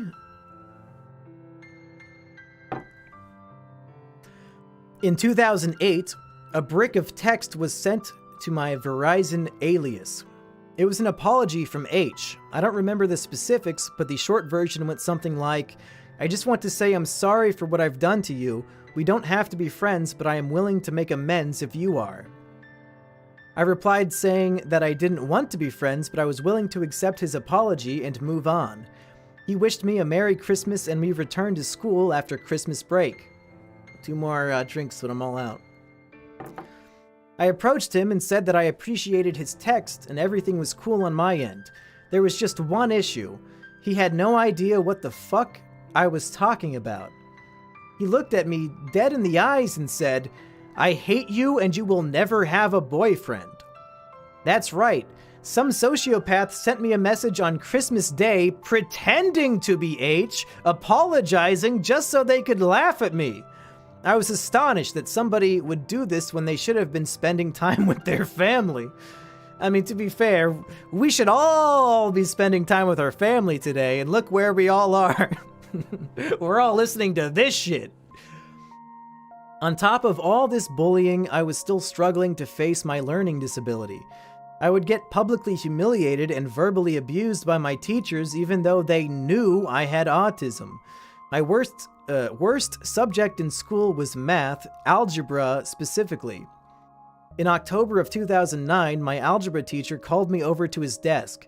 He asked me about a test that I had failed. I tried my best to explain to him that I was so overwhelmed and just couldn't process some of the material. He just got angry at me and asked, "What do your parents think of you?" This question cut me the deepest out of all the things said to me in those years. I loved my parents despite their high expectations of me. All I wanted was to be a good kid for them. I dreamed of conquering my disability and expressing my true self through my schoolwork and friendships. I was raised Roman Catholic and prayed with my father all the time to combat my anxiety. He would tell me stories about how he faced his fears during his time as a police officer. He told me that I had strength that I would not find unless I dug a little deeper, but I felt that I was going to live out the rest of my life crippled by my condition. Something broke inside of me as I walked home from school that day. I was no longer in control of my body. I walked into my empty house and eventually got a hold of my dad's gun that he used for work. I walked out into my backyard and knelt in the grass. I looked up to the sky, thinking, "God, I love you so much, and I believe in you. I just don't know what you want me to do." I thought I was making a sacrifice for the sake of my family and the rest of the world when I raised that gun to the side of my head. I pulled the trigger! I was jolted by the sound of clicking metal, but no bang, gurgling, or hellfire. My dad had kept the gun unloaded. The gravity of my mistake struck me like a bullet on its own. I vomited slightly, put the gun back, stumbled into my bed, and passed out. I awoke to the sound of my mother calling me for dinner. I took a seat at the table, and never has eating with my family been so surreal. I couldn't stop thinking about how horrifyingly different that night could have been had I succeeded. I knew I needed to be honest and seek the proper help. The next morning, I confided in my school counselor who I was close with. She notified my psychiatrist and parents. I was pulled out of school and brought in for an evaluation. My psychiatrist placed me in the psych ward for overnight observation. The ward was traumatizing. I laid down on the couch and felt the stinging eyes of doctors through the window. I cannot forget the sensation of my tears soaking my face as I looked up at the tile ceiling. I just wanted to hug my sister and tell my parents I loved them. My sister later told me that she saw my dad cry that night. Neither of us had ever seen him cry at that point. As I wept, I prayed, God, if you show me the way out of here, I will pour my heart into being the greatest version of myself I can be. I will honor my life. The sun touched my skin differently when I left the ward. I could feel a monumental change inside. I was given the chance to leave my school district and attended a high school geared towards special education. I accepted this chance to start high school with a clean slate. It was incredible how quickly I made so many friends and improved academically. It was probably because everyone I went to school with was retarded too, and my teachers weren't cunts and actually taught me something. My friends and I would watch Filthy Frank on the school computers and be edgy assholes in a multitude of different ways. It can't be a coincidence that several of the stories just tonight have been from people who watched Filthy Frank as a child. Oops. Maybe he was right to become Joji. He might have a few lawsuits on his hands from all these fucked up people. No, I'm just joking. You guys know I'm joking. In 10th grade, I got my very first boyfriend, an autistic Italian hobbit. Oh, Kino Corner? You started dating Kino Corner? That I will call C. C for corner, I have to assume. People would criticize the fact that he was a bit more autistic than I was, but I am the last woman to turn a man away because he's too spurgy. C and I would write funny stories together and make shitty videos that we never ended up posting anywhere. We shared our first real kiss together and we lost our virginities on his basement floor. C wasn't just some guy I was dating, I loved him. Still, I regret having sex with him because I was so young. He had an abusive stepfather that I would verbally fight with constantly. He once called me a big-breasted cow in C's kitchen. Unfortunately, I had to break up with C in my senior year because he devolved into Chris Chan after he graduated. What? Were you just dating Chris Chan? He was a senior when I met him. He is now 27, still lives with his mom, and is an absolute NEET. He refused to get a job or pursue any kind of higher education. I have plenty of stories about him that I could share sometime. Anyways, I had been a Girl Scout since I was in kindergarten. I got to do my final gold award project on autism awareness through my school. I was the valedictorian. I always pronounce that shit wrong. I say valedictorian, but I don't see that extra V in there. Valedictorian of my class and got to give a speech at graduation. That's how you guys know that I wasn't the valedictorian of my school, because I don't even know how to pronounce the goddamn word. Starting college was terrifying because I needed to translate my success into college-level work and be with normie kids again. Plus, H's bullying still left me very timid around men I found attractive. Through God and to your communist fans' dismay, hard work, I graduated as one of the top 12 students in my class with a 3.9 GPA. I studied business management and television/film production. My childhood dream was to be a filmmaker and possibly run my own platform that promotes edgy, free speech-driven content. I fell madly in love with a man I'll call Jay in 2016. We bonded over our faith and enjoyment of content like yours. He told me that I was never a monster, just a dorky kid in a toxic environment. I want to believe that is true. I've been thinking so much about finally starting a YouTube channel. Jay and my sister tell me that I have what it takes, but I'm still a bit shy about it. Jay and I have been living together and we want to get married and have children sometime soon. I shared this story because I want any autists in your audience to know that they have the power to overcome their disability. Everything that I do in my life is for the little girl that died that day. I know that the pain other people foolishly cause out of ignorance can cut deep, but don't let that stop you from proving them wrong. Autism might present challenges with making friends, but it doesn't stop you from being kind. I was diagnosed with PTSD in 2019, but I will not let it hold me back. I hope everyone finds nice goth GFs and creative funny BFs. I know you consider yourself to be the fedora tipper extraordinaire. Oh, well, that's correct. But I pray that God reaches you and your viewers one day. Fuck you! Fuck off! This really is fucking Kino Corner's girlfriend now.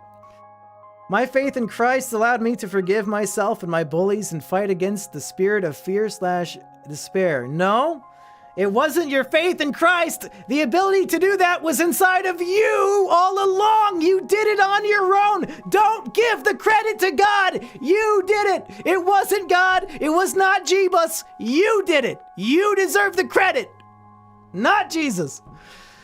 Anyway, regardless, please keep fighting for your own freedom of speech no matter how many Susans try and stop you. If I ever start my own platform, your content will always be welcome. Take care, monkey boy. Sincerely, Ellen Roger. P.S. I have surpassed my sister, and now every day I get to say, who's the Mongoloid now, you goblin? Okay. Oh, that's the end of that story, but now I see they're saying hashtag read Kino's email. Did Kino send one in? Ah, he sure did. He sure did. Kino Corner story. I am depressed because this midget faggot named Simian Jimmy won't let me read.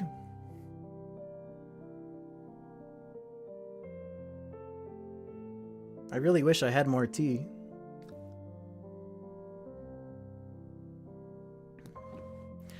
Christianity is based. Hey, this is the only day you can say that. Jimmy's presence didn't evolve under his science mystery. I read this copy pasta on 4chan. Jesus is based. Yeah, I guess Jesus is kind of based.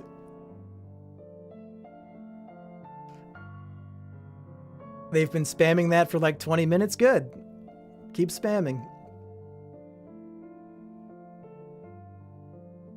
If I let Kino join the show right now through Discord, we will have to stop playing the music. So let me know in the chat right now. Is it worth it? Do you want to trade the music for Kino Corner? Really? It's up to you guys. Let me know. But, I think the music's a little bit better than him.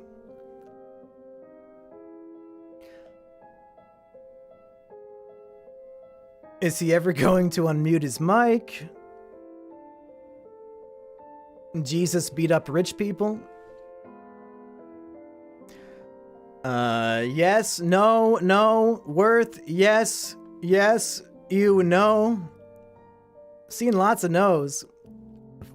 No, no, I wish I had an autistic GF. Absolutely, no, no. Let Kino read. I don't know if he's reading. I thought he was just calling in to give his own story. How is he gonna read one? I have to fucking copy and paste it to him? It's too much. Okay, I'll pull up Discord. Maybe he can read one while I go to the bathroom.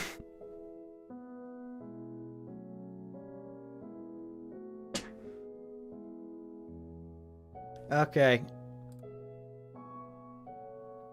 Yeah, he let me know on Discord. The people telling you you're muted are lying. Yeah, I'm aware. I had an idea. Okay, so I have to turn off the music and turn on desktop audio. Might be a little finicky to start off. And I'll call Kino right now.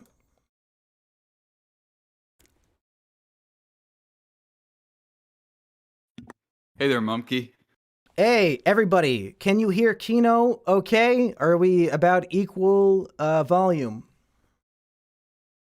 Yeah, I can hear myself on the stream. Sounds good? Yeah. Just Okay. copy and paste a depression chamber and I'll read Oh it my in my God. gay YouTube voice. Why don't you just tell your own depression story? Why do we have to read somebody else's? My depression story is way too depressing and it's way too personal. Well, that's the whole point of the show, dude. Okay, I'll try to find you one. Yeah, just find me one. Hmm. Oh my God, you want one from a girl?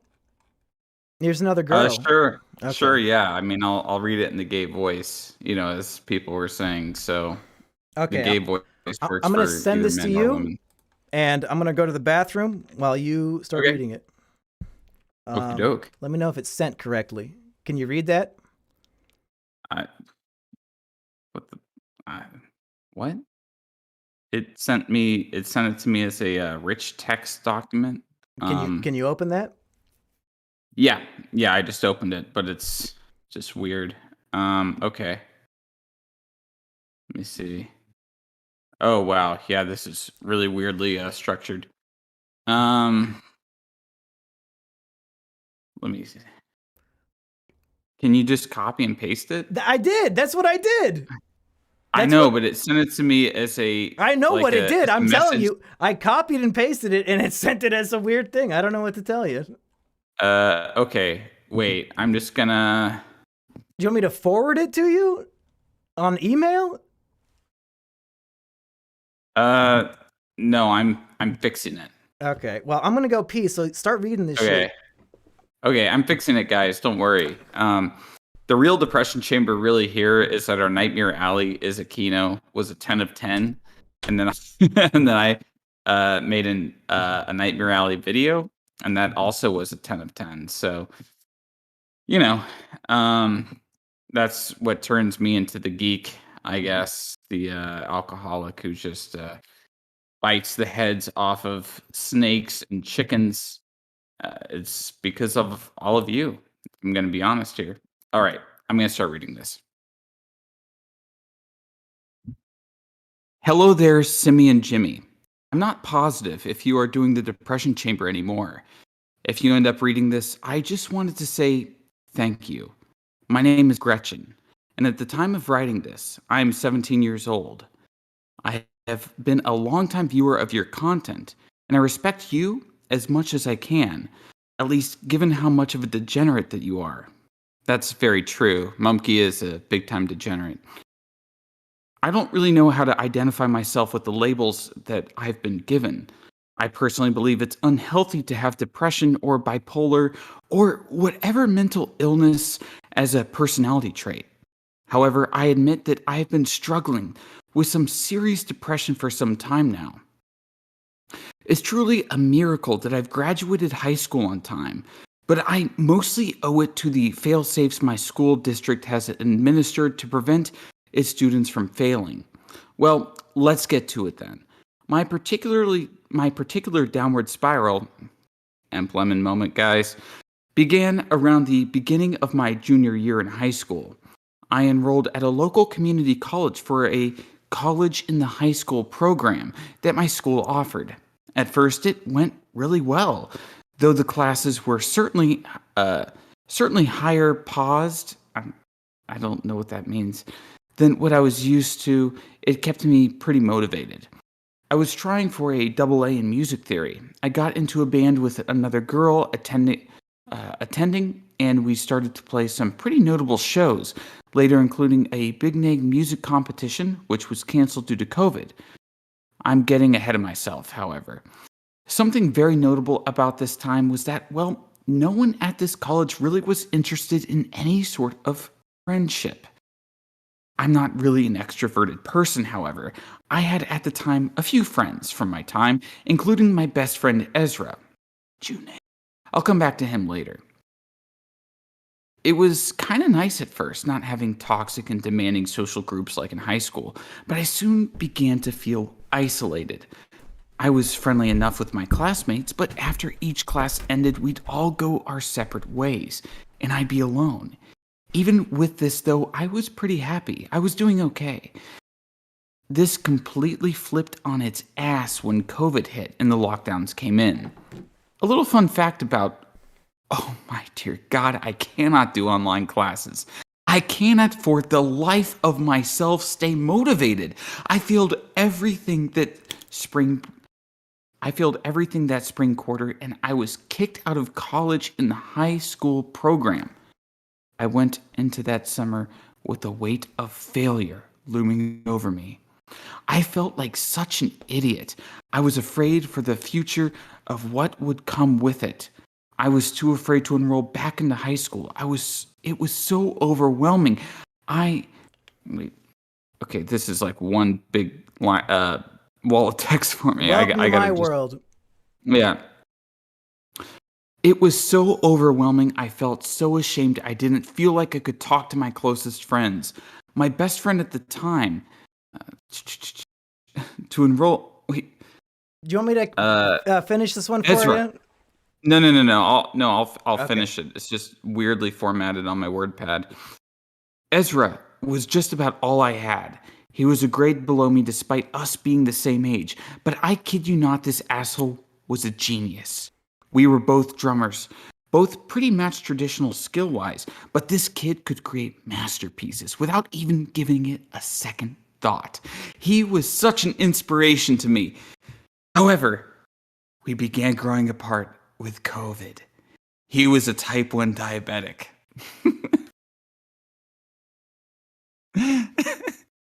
So I couldn't see him because I would have been at risk of getting him sick.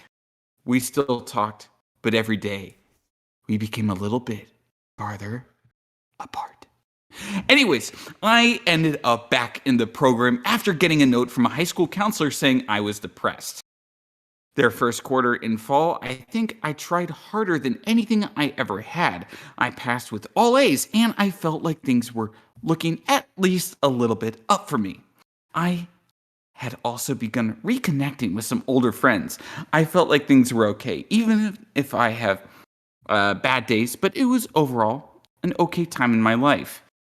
Now, this next part, I went to my winter pretty optimistic, but I had a decent social circle, and I felt okay. Now, this next part is by no means my lowest, but by God, it felt like it. My grandfather? Yeah. He died from complications due to COVID-19. I bet you're wondering how I got here. Are you laughing about their grandpa dying? It's just how it's written. It's written like it's a joke. Okay. I mean, I'm We've got a I'm shout very out sorry. Sean Ranklin in the chat. So shout out Sean Ranklin. I'm very sorry. My grandpa died many years ago. So, but Oh, so it's written okay like, to laugh at it because your grandpa died. yeah, exactly. That's how I see it. No, but it's written like it's a joke. If they wanted to be serious about it, they should have written it like it was something that was What, in a serious. different font? What do you mean? No, just here. Listen to the sentence. Now, this next part is by no means my lowest, but by God, it felt like it. My grandfather died from complications due to COVID-19. That is a setup and a punchline. I'm No, sorry, I but don't that is agree a at setup and a all. punchline. That sounds like a tragic event in somebody's life that you are misinterpreting. That is a setup and a punchline. Anyways, wait, I'm just reconstructing the rest. Holy shit, this is one wall of text. Let me just. Yeah, I know. Yeah, okay. Okay. No, but my condolences. It's just. Oh my God, they're not even listening. Who cares? Just keep going. Yeah, they're just. You just wrote it funny. Like, write it a bit more serious next time. Okay. My family life began to fall apart. My mother couldn't deal with the loss of her father. For a long time there, I felt like she was slipping away. She was losing weight. She stopped really caring about her appearance, and she barely spoke to me. However, at this time, I had friends to comfort me and distract me, even though it felt like it was the end of the world. After about a month, my life became at least a little bit normal again. However, with all this happening, I ended up failing my winter quarter classes and was permanently kicked from the college program. I ended up enrolling myself in an online program through my school district, which is what I ended up finishing my high school degree through. I was still a depressed asswipe, however. This stupid program was so easy. I was able to motivate myself to keep to a somewhat normal schedule. At this point, my friends and I began fading. I've never been one to initiate group activities with friends. I'd usually just show up to wherever I'd been invited. So the invitations stopped coming in. Sometimes someone would message me asking how I was doing. And at one point, Ezra asked to hang out for a week-long recording session, which I was down for, but it ended up falling through. This was the last conversation I ever had with him. On March 19th, 2021, my mom came into my bedroom. I remember it like it was yesterday. My mom had tears in her eyes and her voice was cracked. It was her day off work and she was wearing leggings and a t-shirt with a stupid "Why Mom" catchphrase on it. I was sitting in my desk chair on my computer, procrastinating homework by watching some stupid music videos. I heard her crying downstairs, but honestly, she had been on and off crying for the past month because of the death of her father. She looked at me and she said, "Gretchen, Ezra's mom just called. Ezra is dead." I didn't take it in at first. I couldn't really process what was happening. My mom was rambling, and I don't blame her for this, but I wish I didn't hear what she said. She said he just jumped in front of a train that night. She said his mom couldn't even cry. Pause. Somebody in the chat said, if someone read out my innermost insecurities in this fucking voice, I would shoot myself in the brain on the spot and get this motherfucker off the show. Hey, the chat spent an hour begging to let Kino read, so I'm going to let him read this one, and then we're going to kick his ass off. We're almost done. We're almost done, guys. Good. Sorry, I'm doing my gay voice for this. I could read it in the rest. You were born that way. I could do this in my normal voice, but people are asking me to do it in the gay YouTube voice. So, I'm just giving the people what they want. She said she never heard so much pain in another human's voice. I didn't cry at first. I don't even think I cried at all the first day. Wow. That's imagine like no editorializing, just fucking read the shit. Yeah, no, I'm editorializing because I have to format the rest of this because it's a wall. So I'm making sure I don't have to oh my gosh. His normal voice is the gay voice in quotes. Yeah. He doesn't mean like homosexual voice, he means annoying voice. Yeah, exactly. Okay. There's something really interesting about fiction that I've noticed is the impact of death. In fiction, especially in fiction aimed at young adults, there's a decent chance the dead character comes back to life. Sure, you see the characters react to the death, but in an episode or two, the dead character is back. And in some way or another, the characters have a happy ending. That sounds like Marvel, honestly. God damn it, no more editorializing this shit. Okay, I wish that reality could be like this. Fuck. I just wish I knew why this happened. Ezra left no note. He didn't send anyone a goodbye message. Nothing. The fact that I'll never know why, that I'll never have any closure, hurts so much. I wish I had an answer. Was it my fault? If I had reached out, if I hadn't been such a fucking idiot, would he still be alive? I wish he would have screamed at me. I wish I would know the blame that rested on me. Anything would be better than the pain of not knowing. As the days went on, people began reaching out. Stabs in my heart from smiling faces. None of them took us seriously. Not really. People who I knew had only spoken once to him were saying that they were feeling what I was going through. Then the social media posts began rolling in. Stupid fucking thoughts and idiots posting their single screenshots of conversations they had years ago with him, getting dozens of sympathetic replies to comfort them. I don't even care about the pain this caused me. I was used to pain. My brother died when I was 13. That was pain. But this? It was the guilt that ruined me. It was the fact that I never know, that I still will never know why. To jump in front of a train, that's such a definite death sentence. I've heard of people surviving suicide attempts by gun or by knife. But by train? There's a quote that I've been thinking about a lot lately, and I can't get out of my mind. It's from a TV show that I quite enjoy, and it's from a character that had killed himself by jumping off a bridge. The quote is, "Oh, this is from BoJack! It's from BoJack!" "You're flying now. You see things much more clear than from the ground. It's all okay. Or it would be were you not halfway down. Thrashed to break from gravity, what now could slow the drop? All I'd give for toes to touch the safety back atop. Is that from BoJack? Yeah, that's the poem in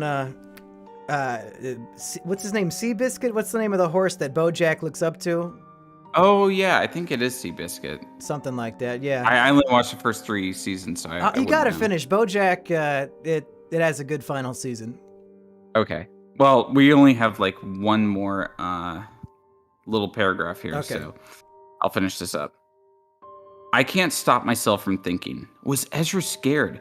Why he chose such a terrifyingly absolute way of death?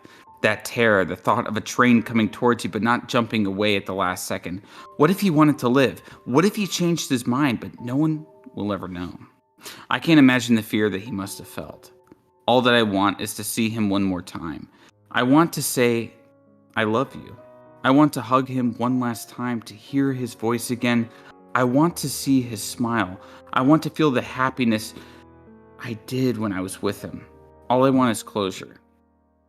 Whoever says that it gets easier can eat my ass. Uh-oh. We've had a few stories tonight say that it gets easier, so I guess, I don't know if this minor should be telling people to eat their ass. That sounds a little pedophilic to me. Yeah. Yeah. I mean, just as somebody who lost a very dear friend at this age, it's very hard, but it does get easier. That's what I can say. Yeah. Secretariat was the name of the character in BoJack. Yeah, there's a great video on YouTube if you just want to hear the poem. Look up The View from Halfway Down. Somebody just posted it isolated, and it's a pretty good poem, I'd say. About committing suicide and regretting it as soon as you jump. Wow, the chat is... Wait, I'm just looking at the chat right now. Castrate Kino. Yeah, the chat is instantly regretting their decision to let you on, and I can't blame them. All right, well, I won. Bye-bye. Oh, he just left the call. Okay, well... Give me 1 second so I can turn the music back on for myself. Okay. Well, folks, we've been going for 2 hours, and I think that might be the limit for tonight. But don't worry, this is not the end of the Depression Chamber. I do plan on doing it more often now, although I have made a lot of promises in the past that did not come true. If I don't stream it on this channel, it will be streamed on my other channel, Simian Jimmy's Treehouse. I think the description of this live stream has a link to that channel, so you can go subscribe. I'm going to catch up on the super chats, and then I'll just hang out with the chat a little bit before I get going. We have Robel saying, "Hi, Mumkey, here's $1. APR says, hashtag let Kino read." Well, I'm guessing you guys regretted that donation. Proton Frog says, "Check your depression email. I gave you my contacts." Rabies says, hashtag let Kino read. I hope that was worth the $10.69. And Jason Ramos says, "I just sent in a story. Please read it about my GF's life." Well, shit, if he donated, I guess I better read it. Jason. I have received over 12 during this stream, and I don't see one that's from Jason. I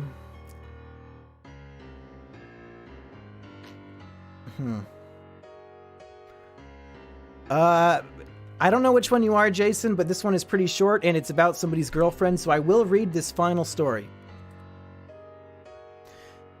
My girlfriend had a pretty shit life, and I feel terrible for her, but she's doing amazing now. So pretty much my girlfriend I've been dating for about 3 years now has a lot of issues with her parents. So for background reference, she was a classic case of emo on Prozac, failing all classes when I met her, but I just saw her as a quirky emo girl. Over time, I learned how much of garbage life that she had. Her mom and dad are both alcoholics, but her dad is the worst. He is always talking down to her, even when she is doing amazing things in life. When she was a kid, he physically abused her and spilled ice cream over her head because she lost a lacrosse game. In recent years, he's been telling her that she is worthless and a nobody, but then flipping and saying she's starting to do great things. He also talks about me and my family behind my back, but when I come over, he's like, "Hey buddy, what's going on?" Just the other night, her dad said I was not a go-getter and basically said she should break up with me because I slept in while staying over at her house. For context, I work 5 days a week as a server technician, and I took 3 days off to take an hour and 30-minute drive to her house to stay over because it had been a while since we saw each other. I slept in because I was tired as shit from working extra, because closing out the year is a bit of time in the financial sector. Moving on to her mom, at her core she is really nice and lovely, but she drinks way too much and always takes my GF's dad's side.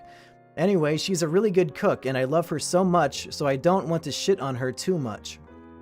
About the great things my GF is doing currently, she is studying to become a doctor along with volunteering as an EMT and working at a hospital as a food assistant.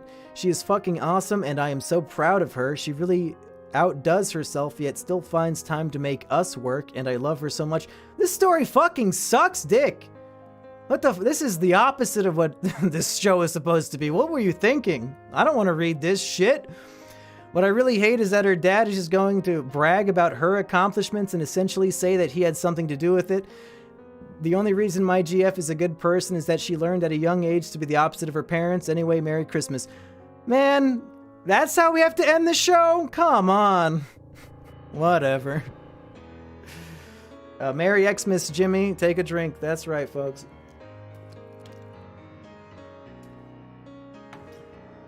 Anyway, that's enough stories for now. So I'll just catch up on the chat a bit, and then I'll let you all go. And I'm not going to be removing this stream from the channel. I'll just leave it up public, because who cares?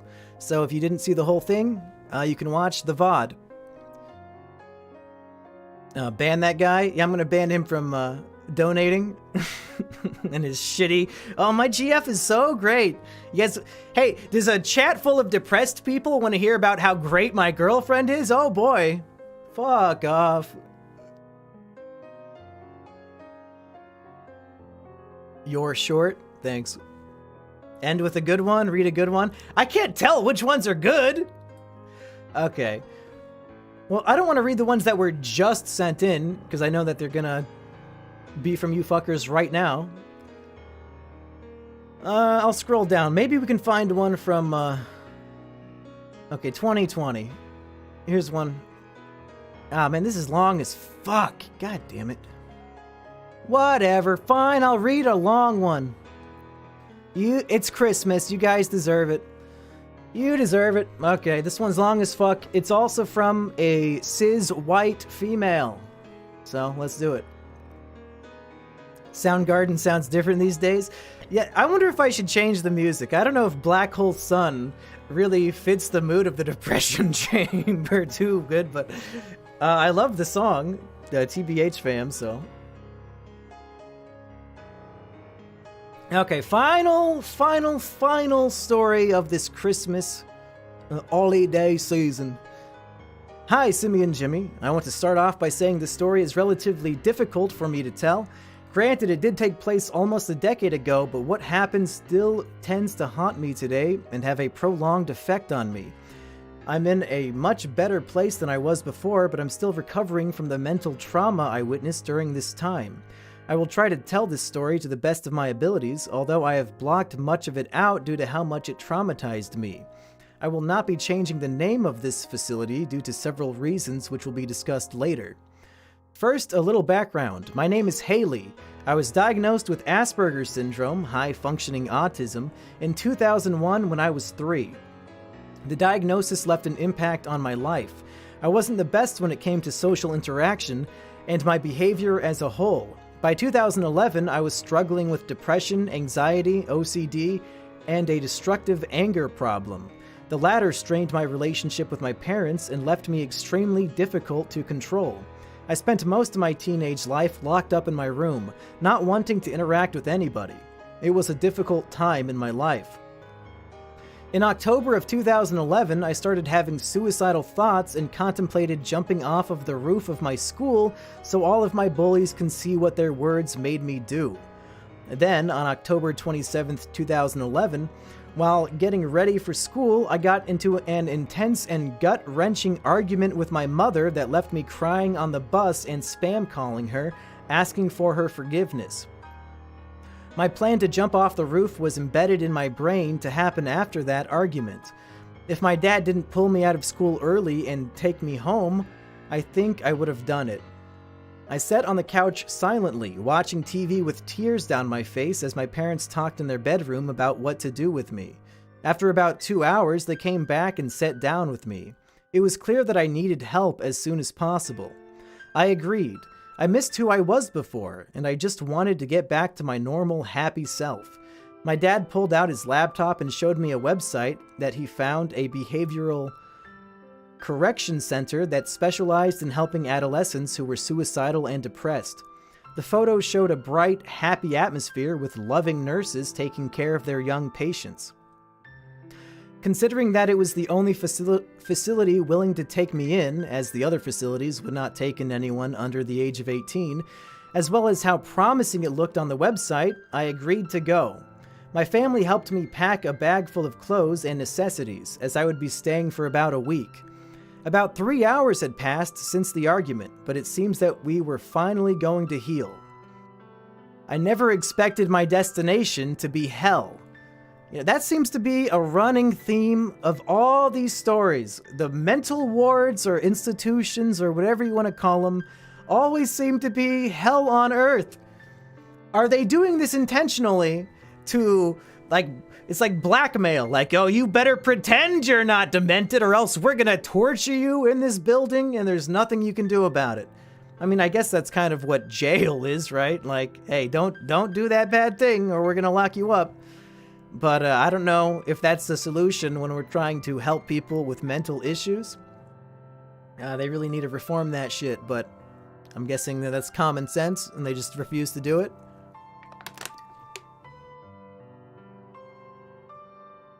I just wanted help.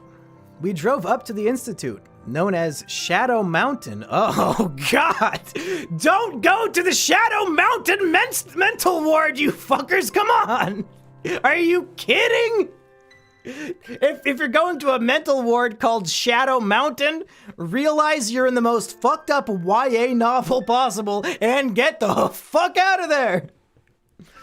And after a brief consultation and tour with a seemingly nice nurse in a classy-looking office, I was officially instituted. Uh-oh. I said goodbye to my parents, who were crying, and assured them I would be fine. I left them in the office with the nurse, optimistic about getting help. What I saw would haunt me for years and result in a series of panic attacks and nightmares I am still trying to recover from. I've been teased before about discussing my reoccurring nightmares of that place, with people telling me, boo-hoo, it's been almost 10 years, get over it. Trust me when I say there are reasons that place still haunts me. The first red flag happened when they took my bag and locked it in a cabinet with everyone else's belongings. This was strange and unfair compared to another behavioral center stay I had in 2017 for a more serious suicide attempt. The one I stayed at back in 2017 allowed me to keep my bag after a brief search to make sure I didn't smuggle any contraband. They would do room checks every now and then, but they trusted me. But here at Shadow Mountain, Shadow Mountain Award for the Criminally Insane, they flat out refused to give my bag back. They went through my bag every day and picked out the clothes I would wear. Whenever I asked for a book that I brought with me, they acted like it was such a big deal that I wanted something from my bag. They also criticized me for the clothes that I brought. One day, due to my anxiety, I began picking at the fake gems that adorned my jeans, and they fell to the floor. I was informed that a girl had been using the gems to harm herself, and instead of punishing her and correcting her behavior, they chastised me and threw away my jeans. I loved those jeans and found it to be unfair. I went through a medical exam on the first day that made me sick to my stomach. 2 women scolded me for my suicidal thoughts and depression as they checked my blood pressure. Called people on their cell phones during the exam and joked with each other. I was told to strip. One woman examined my chest while the other told me to jump to make sure I wasn't hiding anything in certain areas, if you catch my drift. It was extremely humiliating. For 99% of the day, I sat in an uncomfortable chair in a gigantic day room, split down the middle with girls on one side and boys on the other.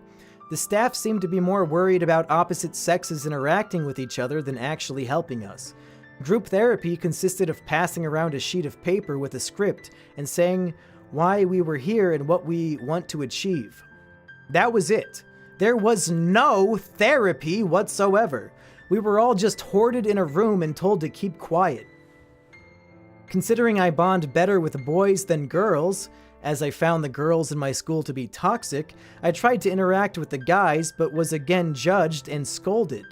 I did interact frequently with one boy when I was there, although I cannot remember his name. He stated that his uncle worked for the Nintendo Corporation. Come on! And he had new consoles that hadn't been released yet. God damn it! My friend from elementary school went to Shadow Mountain? What the fuck?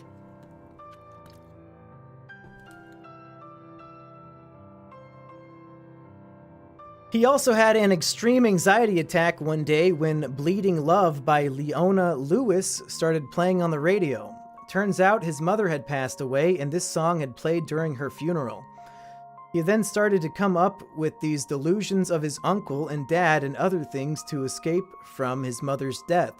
I found this out from an irritated staff member who acted as if her job to help us was the worst thing ever.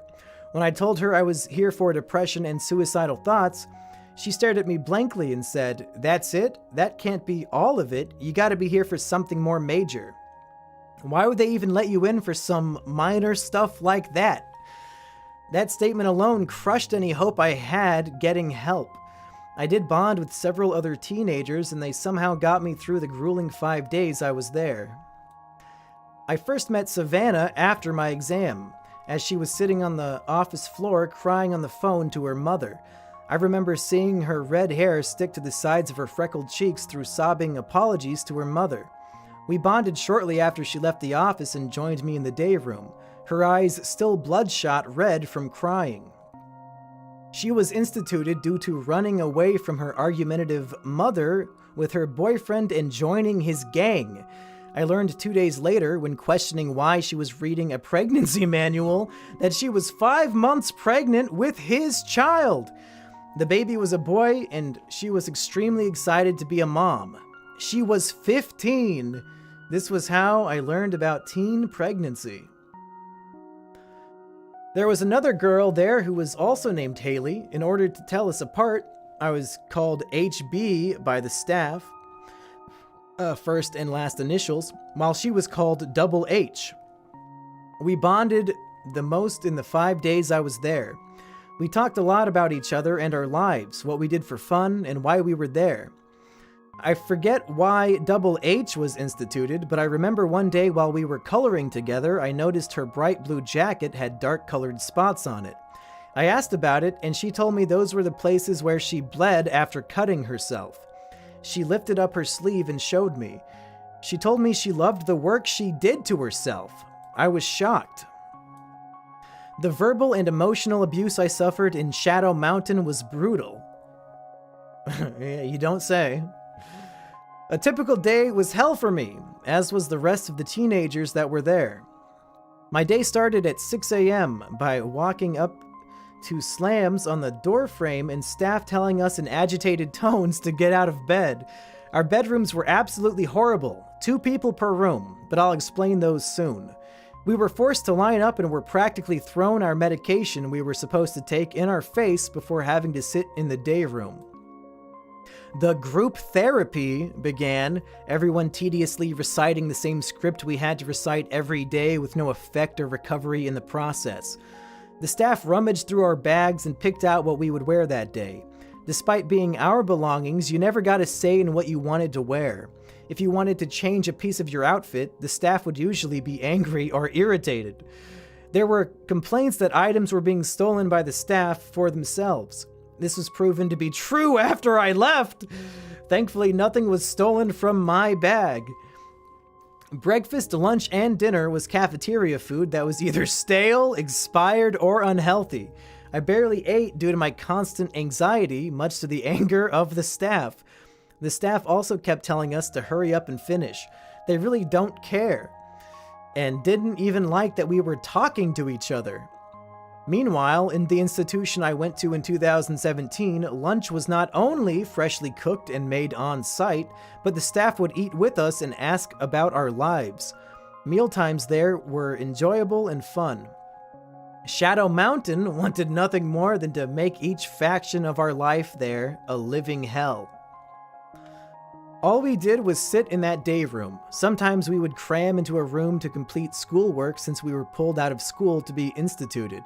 The problem was they were teaching stuff that was taught in a completely different school district than I was in, resulting in confusion.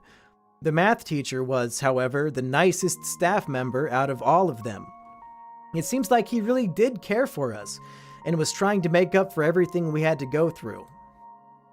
Individual therapy sessions lasted less than 30 minutes and were only used as a way to prescribe more medication to us and dope us up, even though enough so we were easier to manage. My prescription of fluvoxamine, a pill that I was prescribed when I was 5 to help my panic/anxiety attacks, was doubled without my say, and the doctor convinced my mom that it would help me and that I needed this treatment. I agreed because I was both young and wanted to be happy again. I didn't know any better. The therapist also never listened to my concerns about what I wanted. He just prescribed me more meds and kicked me out. In the evenings, we were given a box with hygiene-related materials and went to go take showers. The bathrooms in our rooms were locked in the middle of the night and were only unlocked for showering. Sometimes we would shower in another person's room instead of ours, which made me extremely uncomfortable as I believed it to be a breach of privacy. Did the staff care? Nope, not one bit. If I was lucky, I got the typical knob shower where you simply turn a knob and water began flowing. Sadly, I was stuck most of the time with the crappy button shower. Push a button and water comes out, but only for 20 to 30 seconds at a time. Oh, fuck that. It was difficult to shampoo my hair with one hand while my other was left to continuously press that damn button. On my third day there, a woman came into the bathroom with me and informed me since I was on a suicide watch, she would be watching over me. Uh-oh. I was dumbfounded. My parents informed the staff the day I arrived that I had suicidal thoughts, yet almost halfway into my treatment, they were so lazy and didn't give a damn that they didn't put me on suicide watch until they remembered. As for the suicide watch itself, it was complete bullshit. The lady sat on the edge of the bed in the room while I showered and talked on her phone with her relatives and called in twice asking if I was okay. That was it. That was her form of suicide watch. Also, she hated the fact that she had to do her job of helping me despite my fragile mental state. When you went to bed depended on your behavior. If you had behavioral problems, known as level 1, you would go to bed around 7 p.m. after a brief berating from the staff. Those who were somewhat well-behaved, known as level 2, went to bed at 8 p.m., and those who had no problems whatsoever went to bed around 9 to 9:30. The ones who went to bed last, known as level 3, got to watch a movie and eat chocolate bars in the day room. I remember eating a Crunch bar in the darkened day room while watching August Rush. I haven't been able to watch that movie since due to the memories tied to my stay. Bedtime was the worst experience when I stayed there. Our rooms were dark purple with zero furniture. The only thing we had was a small wooden bed, 2 per room. That's it. Some rooms had a nightstand, but most of the time the beds were all that was in the room. They had to put our clothes for the next day on the floor due to a lack of furniture. The bed had a bumpy, thin mattress with a single thin sheet covering it and a small blanket. The pillow was extremely flat and very uncomfortable. It was freezing in that room, not helped by the very thin, singular blanket we were given. I can remember crying myself to sleep each night, wondering when this hell would end. The staff would yell at us to go to sleep, leaving the light in the hallway on and the doors open. To this day, I can still hear the staff laughing, the sound of Lil Wayne music blasting through the halls, the smell of cigarette smoke, and what sounded like a game of cards being played.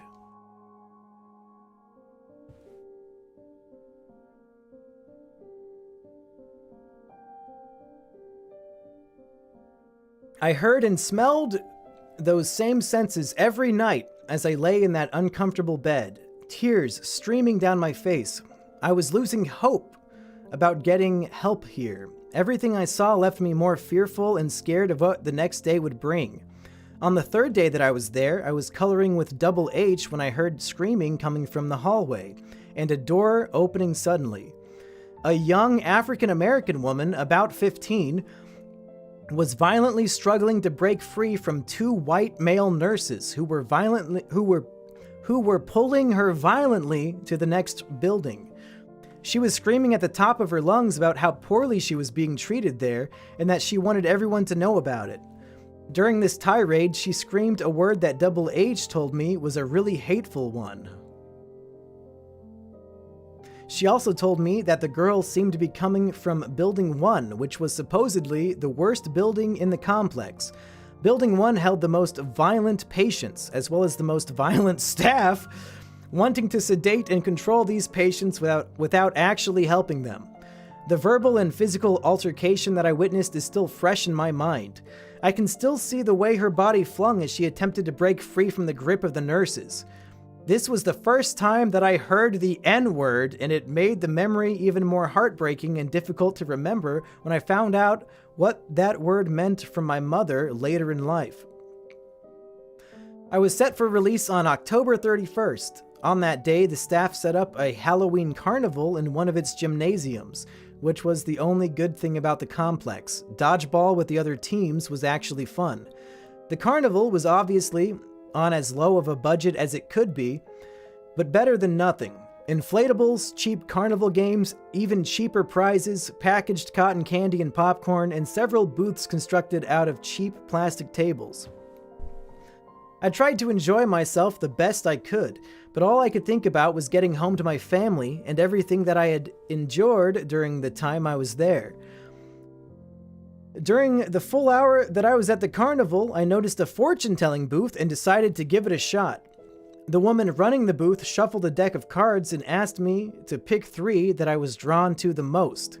I cannot remember what was on those cards, but I do remember what she told me. She told me that she could tell that I have had a rough background and that she could see many more challenges ahead. Oh, wow. Oh, wow, what a fancy fortune teller. Oh, the girl in the mental ward has had a rough time. Man, those cards told you that? Damn, I gotta hire her, man. I gotta find out my future. She also told me that she saw a true love waiting in due time, but to be patient. She also told me to never give up, as my true self would be discovered when the time was right. So, she told you the most generic, stupid fucking horseshit possible. Wow. I have no idea if she was a real fortune teller. What do you mean? What do you mean you don't know if she's real? There's no such thing. Come on. But I took those words to heart considering the hellhole I was currently in. Those words would also be true in the years to come. After I left the carnival, I headed back to the day room where I was informed that I would be officially discharged in 1 hour. I was really excited, especially since I would finally be able to see and talk to my parents again. Considering that my phone calls home could not be more than 10 minutes and were heavily monitored by the staff, I was excited to finally be able to reunite with them face to face. Everybody in the day room was talking and chattering about the carnival, and it was admittedly getting a bit rowdy. I was too busy looking and playing with my prizes to notice them. Everyone was talking except for one girl located several chairs away from me. Her name was Heather. She was 17 at the time and barely spoke a word, instead of spending most of the time intensely staring at people with her big brown eyes. Her long brown hair would sometimes hide her face when she stared. She would also shake violently, constantly bouncing her leg up and down and her whole body vibrating with anxiety. I later found out that she was the one that was using the gems from my genes to harm herself, as she apparently struggled heavily with self-harm. When she spoke, it was all sharp-tongued and coated in a thick layer of venom. She spoke both violence with anger and all while maintaining a soft-spoken, almost polite manner. I never knew why she was here, nor did she wish to speak about it. She never participated in the group therapy sessions, never listened to staff, and was mostly escorted to her room due to her lack of participation.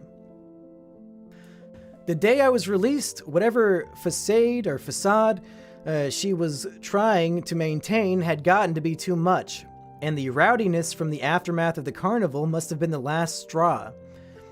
I saw the cracks form slowly until she finally burst. Heather screamed.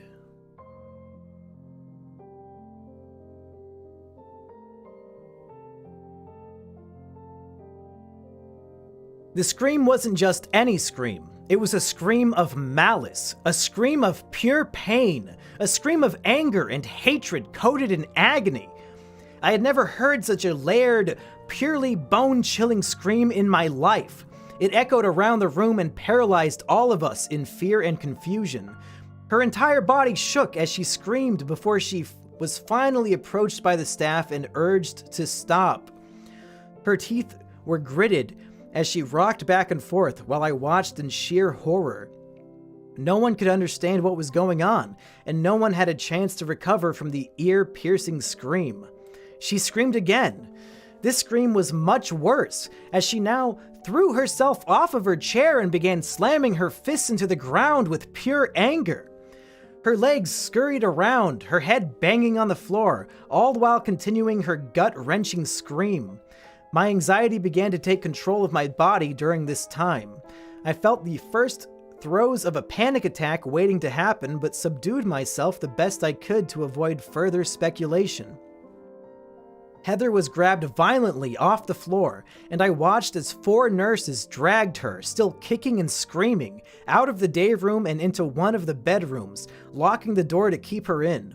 We could still hear her screaming violently, followed by the bangs of her fists while sitting in the day room. While this was happening, a 10-year-old boy named Kevin, who was also autistic like me, began to panic. Unlike me, it was clear that his parents never worked with him on gaining control of his autism, and was more unhinged than I was. I felt really bad for him because I understood exactly how he was feeling.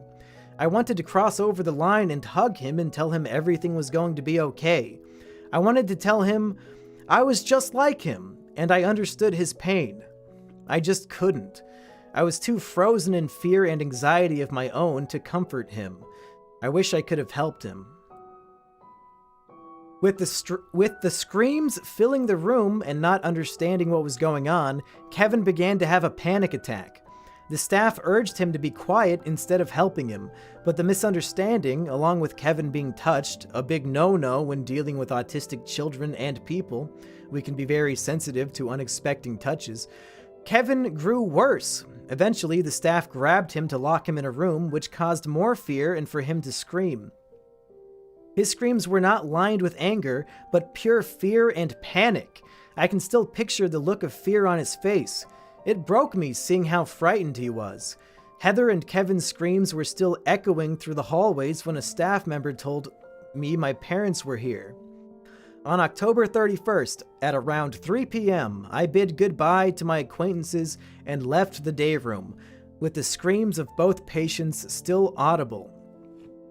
The amount of exposure I had to the screams left them being burned into my brain, and unfortunately they would repeat in reoccurring nightmares that I would have for years after my release. Even today, 9 years later, I can still hear them. Leaving was heaven. I was greeted by my elated parents, my sister, a redecorated bedroom, gifts from relatives, and reoccurring trauma and anxiety from my experience. I did not go trick-or-treating that year, although I planned on it before my release. I stayed in bed, resting and reminiscing on what I had gone through while eating candy and being comforted by my mom. I would tell them about my experience in due time, as it took several months for me to finally open up about my experience. I stayed home from school for a week after my return. I was sleep deprived, lost weight, and was scarred from what I had saw. My parents and grandparents fed me food I could actually stomach. I tried to catch up on sleep, and I had to be reinstated in school. Since I was being taught from a different school district in Shadow Mountain, my school unenrolled me. I had to be re-enrolled and return to school under the guise that I had the flu. I didn't tell anyone the real reason I was gone. I was diagnosed with insomnia shortly after my stay, something that I still struggle with today and is managed with melatonin and marijuana. Melatonin, by the way, very, very useful if you can't sleep at night. I've used it many times. Since my stay, I have been diagnosed with generalized anxiety disorder, moderate depression, and panic attacks. Thankfully, I've been doing better and am currently living my life to the best of my abilities. Every October, however, the memories of my stay find their way back into my brain, especially on the anniversary of my institution. I don't blame my parents at all for what happened. They didn't know what truly lay beneath the surface of the facade of the website. This was also the only institution willing to take me in due to, as stated, all other institutions not accepting anyone under 18. We all were just trying to find help. I struggled with suicide attempts until my final one in July of 2017 when I realized that I needed to give life a chance. Today, I have been working as a cashier for 3 years, just graduated from community college, and I am about to enroll in my dream college. I have also been dating the most incredible man for almost 3 years now. He has always been there for me, considering what I've been through. I don't know what I would do without him. My relationship with my family has also been amazing. Although I didn't celebrate Halloween for a while, due to being released on that day, I learned to love the holiday again and dress up for it every year. The same could not be said for Shadow Mountain. I thought I was the only one that went through this experience and felt that speaking out about it wasn't worth it. Turns out, many kids and teens have been abused and treated poorly there. Shadow Mountain wasn't going to get away with it. In fact, they didn't. In 2017, a video was released showing a 10-year-old autistic boy, which reminded me of Kevin, being physically restrained and locked in a room. The story is too long to detail here, but I will sum it up. Shadow Mountain was holding undiagnosed and sometimes non-threatening children to boost their profits and state benefits. Riots would sometimes end in pepper spraying patients. Shadow Mountain tried to hide the truth of the violence and shush the media, but failed. BuzzFeed exposed the place for what it was in an incriminating article that Shadow Mountain tried to shut down. They fired an employee that BuzzFeed interviewed, sued another for leaking incriminating surveillance footage, and did whatever they could to hide the truth and protect their image. It was discovered that they were separating children from their parents as young as 5 years old, as well as frequently being violent towards patients and being incredibly understaffed. It was also one of 200 facilities owned by a company called UHS, where there was pressure from employees in some of its hospitals to fill the rooms and hold patients for insurance benefits until the payments ran out. Fill the rooms with patients, even those with no disorder, and hold them for maximum profit. It was disgusting. all that company wanted was money. The Oklahoma government found out and decided to no longer send children or teens to the facilities and warned Shadow Mountain that they would cut off their Medicaid fund completely. I no longer heard much after that, but as time went on, Shadow Mountain was plastered with extremely negative reviews from parents and teens, complaining about the violence, the abhorrent behavior of the staff, and how, just like me, patients were being prescribed ridiculous amounts of pills. Several comments even suggested better mental facilities. Most comments from parents were about how their child came out even worse than before, some almost attempting suicide. The facility currently has 1.8 out of 5 stars. Then there was silence. Jump to November of 2019. I was leaving my evening art appreciation class at around 8 p.m. and headed back to my car to go home. I remembered Shadow Mountain and decided to look them up out of sheer curiosity. Once I got in my car, I Googled them on my phone and pulled up their website. What I saw left me shocked.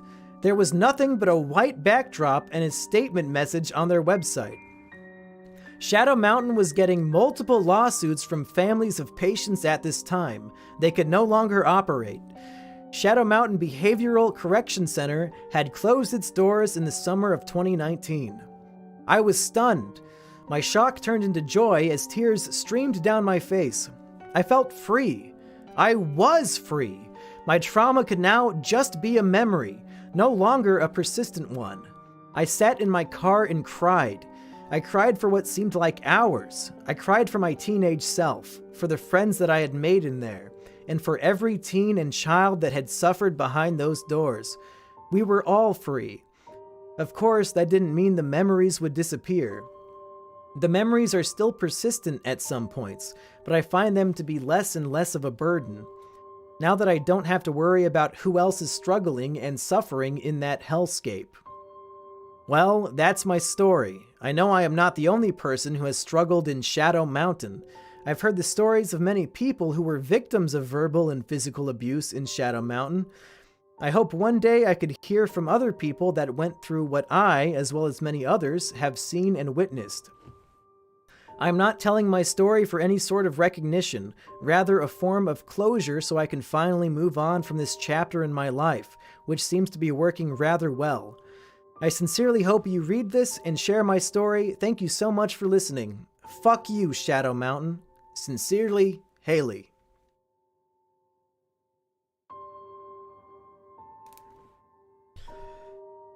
Well, that might be not just the best story of the night, but the happiest ending as well. Other than, I guess, the guy who overcame SIDS or whatever, but fuck Shadow Mountain. Are you kidding me? I feel like I should make a YouTube video about that, unless Justin Wang already beat me to it. That shit's crazy. Folks, no matter how depressed you are and suicidal, do not go to a mental institution. I know most of the time it's involuntary, but trust me, your life on the outside cannot be worse than life in there. So fake it till you make it. Do not let them... Well, I mean, the story speaks for itself. Fucking Shadow Mountain. If they're closed down, maybe we should road trip there and break into the facility. Maybe we can find one of these gems from her jeans.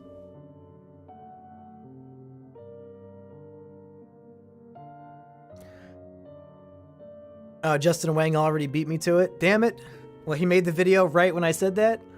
Sounds like him. Oh, this one was a copy pasta too? Copy pasta. I love you too, Robert. Thank you. Thank you. Mental institutions are prisons. They're worse than prisons. At least in prisons, you get to go outside. Fuck. Okay, I'm going to read the rest of the super chats. Then I'll just read the normal chat. And then we're going to get the hell out of here. Gator says, you can hemorrhage money from me if you stream more often. I just save these vids as podcasts for when I have time. Also, I'm 30 years old, abusing green. If you're 30, then you're old enough to abuse weed. I mean, if you have a job, go for it.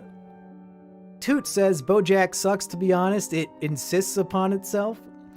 Gator says, I like Simian Jimmy's Treehouse channel better than this one. I'll miss you guys. I mean, that channel's not going anywhere. Actually, in less than 12 hours, me, Kino Corner, Florian Himzel, and Weekend Warrior are going to be recording an Is It Kino podcast about the new Leonardo DiCaprio movie, Don't Look Up. And sounds like everybody hated it. So look forward to that podcast. That'll probably come out on Tuesday. Toot says, I feel for her as someone who went to mental wards. Weekend Warrior, hey, speak of the devil. Happy holidays. Thank you so much, dude. You didn't have to do that. You go on my podcast for free and then you pay me? What the hell? Thank you. Man, I love capitalism says, how is Shadow Mountain still in business? Well, it sounds like it's not. Unless you looked up something that I'm not aware of.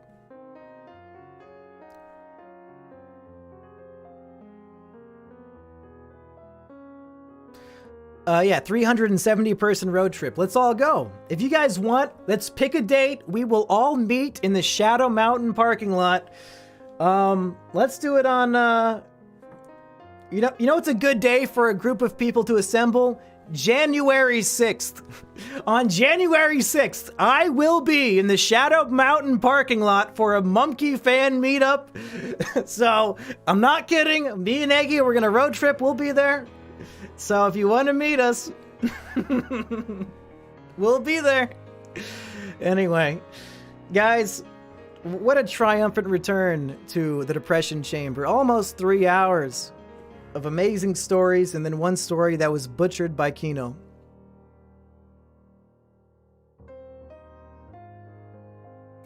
Anyway, let's, no more super chats, by the way. No more, just do normal chats. I'm going to read the normal chat. Only if we Naruto run the entire way? That's a long run to Oklahoma. You think I'm lying? Oh, Dora Hunter, you think I won't be at the Shadow Mountain parking lot? God damn it! Okay. Okay, Google Maps. Maps.google.com. Let's see how far this is from me. We're gonna go to Shadow Mountain in Tulsa, Oklahoma.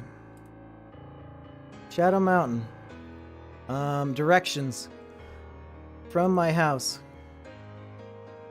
Let's see. It's only a 7-hour drive. Okay? Is Shadow Mountain the name of a city? Looks like it's just the name of a city. I can't tell. Shadow Mountain condominiums. We'll figure it out. We'll figure it out, folks. You think I won't drive 7 hours for a meme? Anyway, when's the next time you're going to do one of these? If you already said, I'll probably be doing them like either every week or every other week, and either on this channel or on my second channel, Simian Jimmy's Treehouse. I don't know if I want to spam the main channel with live streams all the time, but if you guys want me to, I mean, I could just do this show on this channel.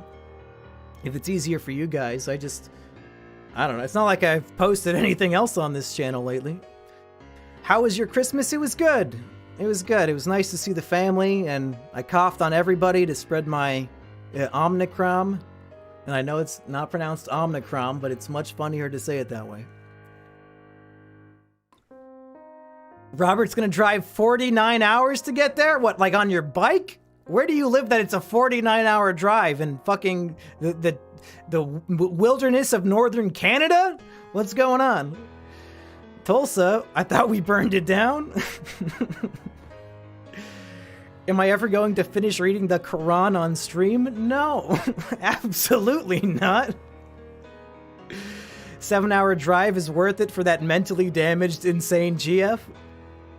I will attack Mumkey in Shadow Mountain parking lot. Oh, is a challenge? Okay. Oh, you think you could take me? Huh? Huh? Oh, you want to challenge the king? Huh? You think I won't do it? I'll bring the sword. I don't give a fuck. Everybody bring your swords to Shadow Mountain parking lot. We're doing this. Sword fight of the ages. Boxing Day here in Aussie land. I can tell you from the future that Christmas Day was mostly mediocre as usual.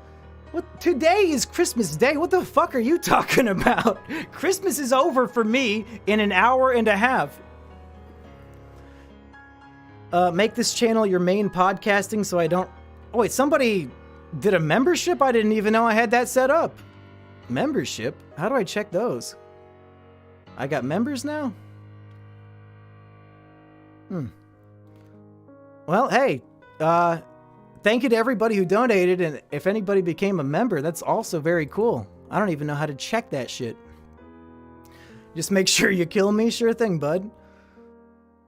I think that's gonna be it for tonight, so again, go subscribe to the other channel, and expect to see some quality content on this channel. Vincent the Atheist will be doing a Christmas mailbag that will be posted here in a few days. I know it's a few days late for Christmas, but fuck it. And I think Aggie and I will be streaming here on this channel on New Year's, unless we get so faded that we forget. So, I'll do one last... Okay, I'll read the last 3 super chats and then I'm ending the stream. Jay Davis says, those institutions are unfortunately common. The one my oldest brother was sent to in Montana was closed after receiving many abuse lawsuits.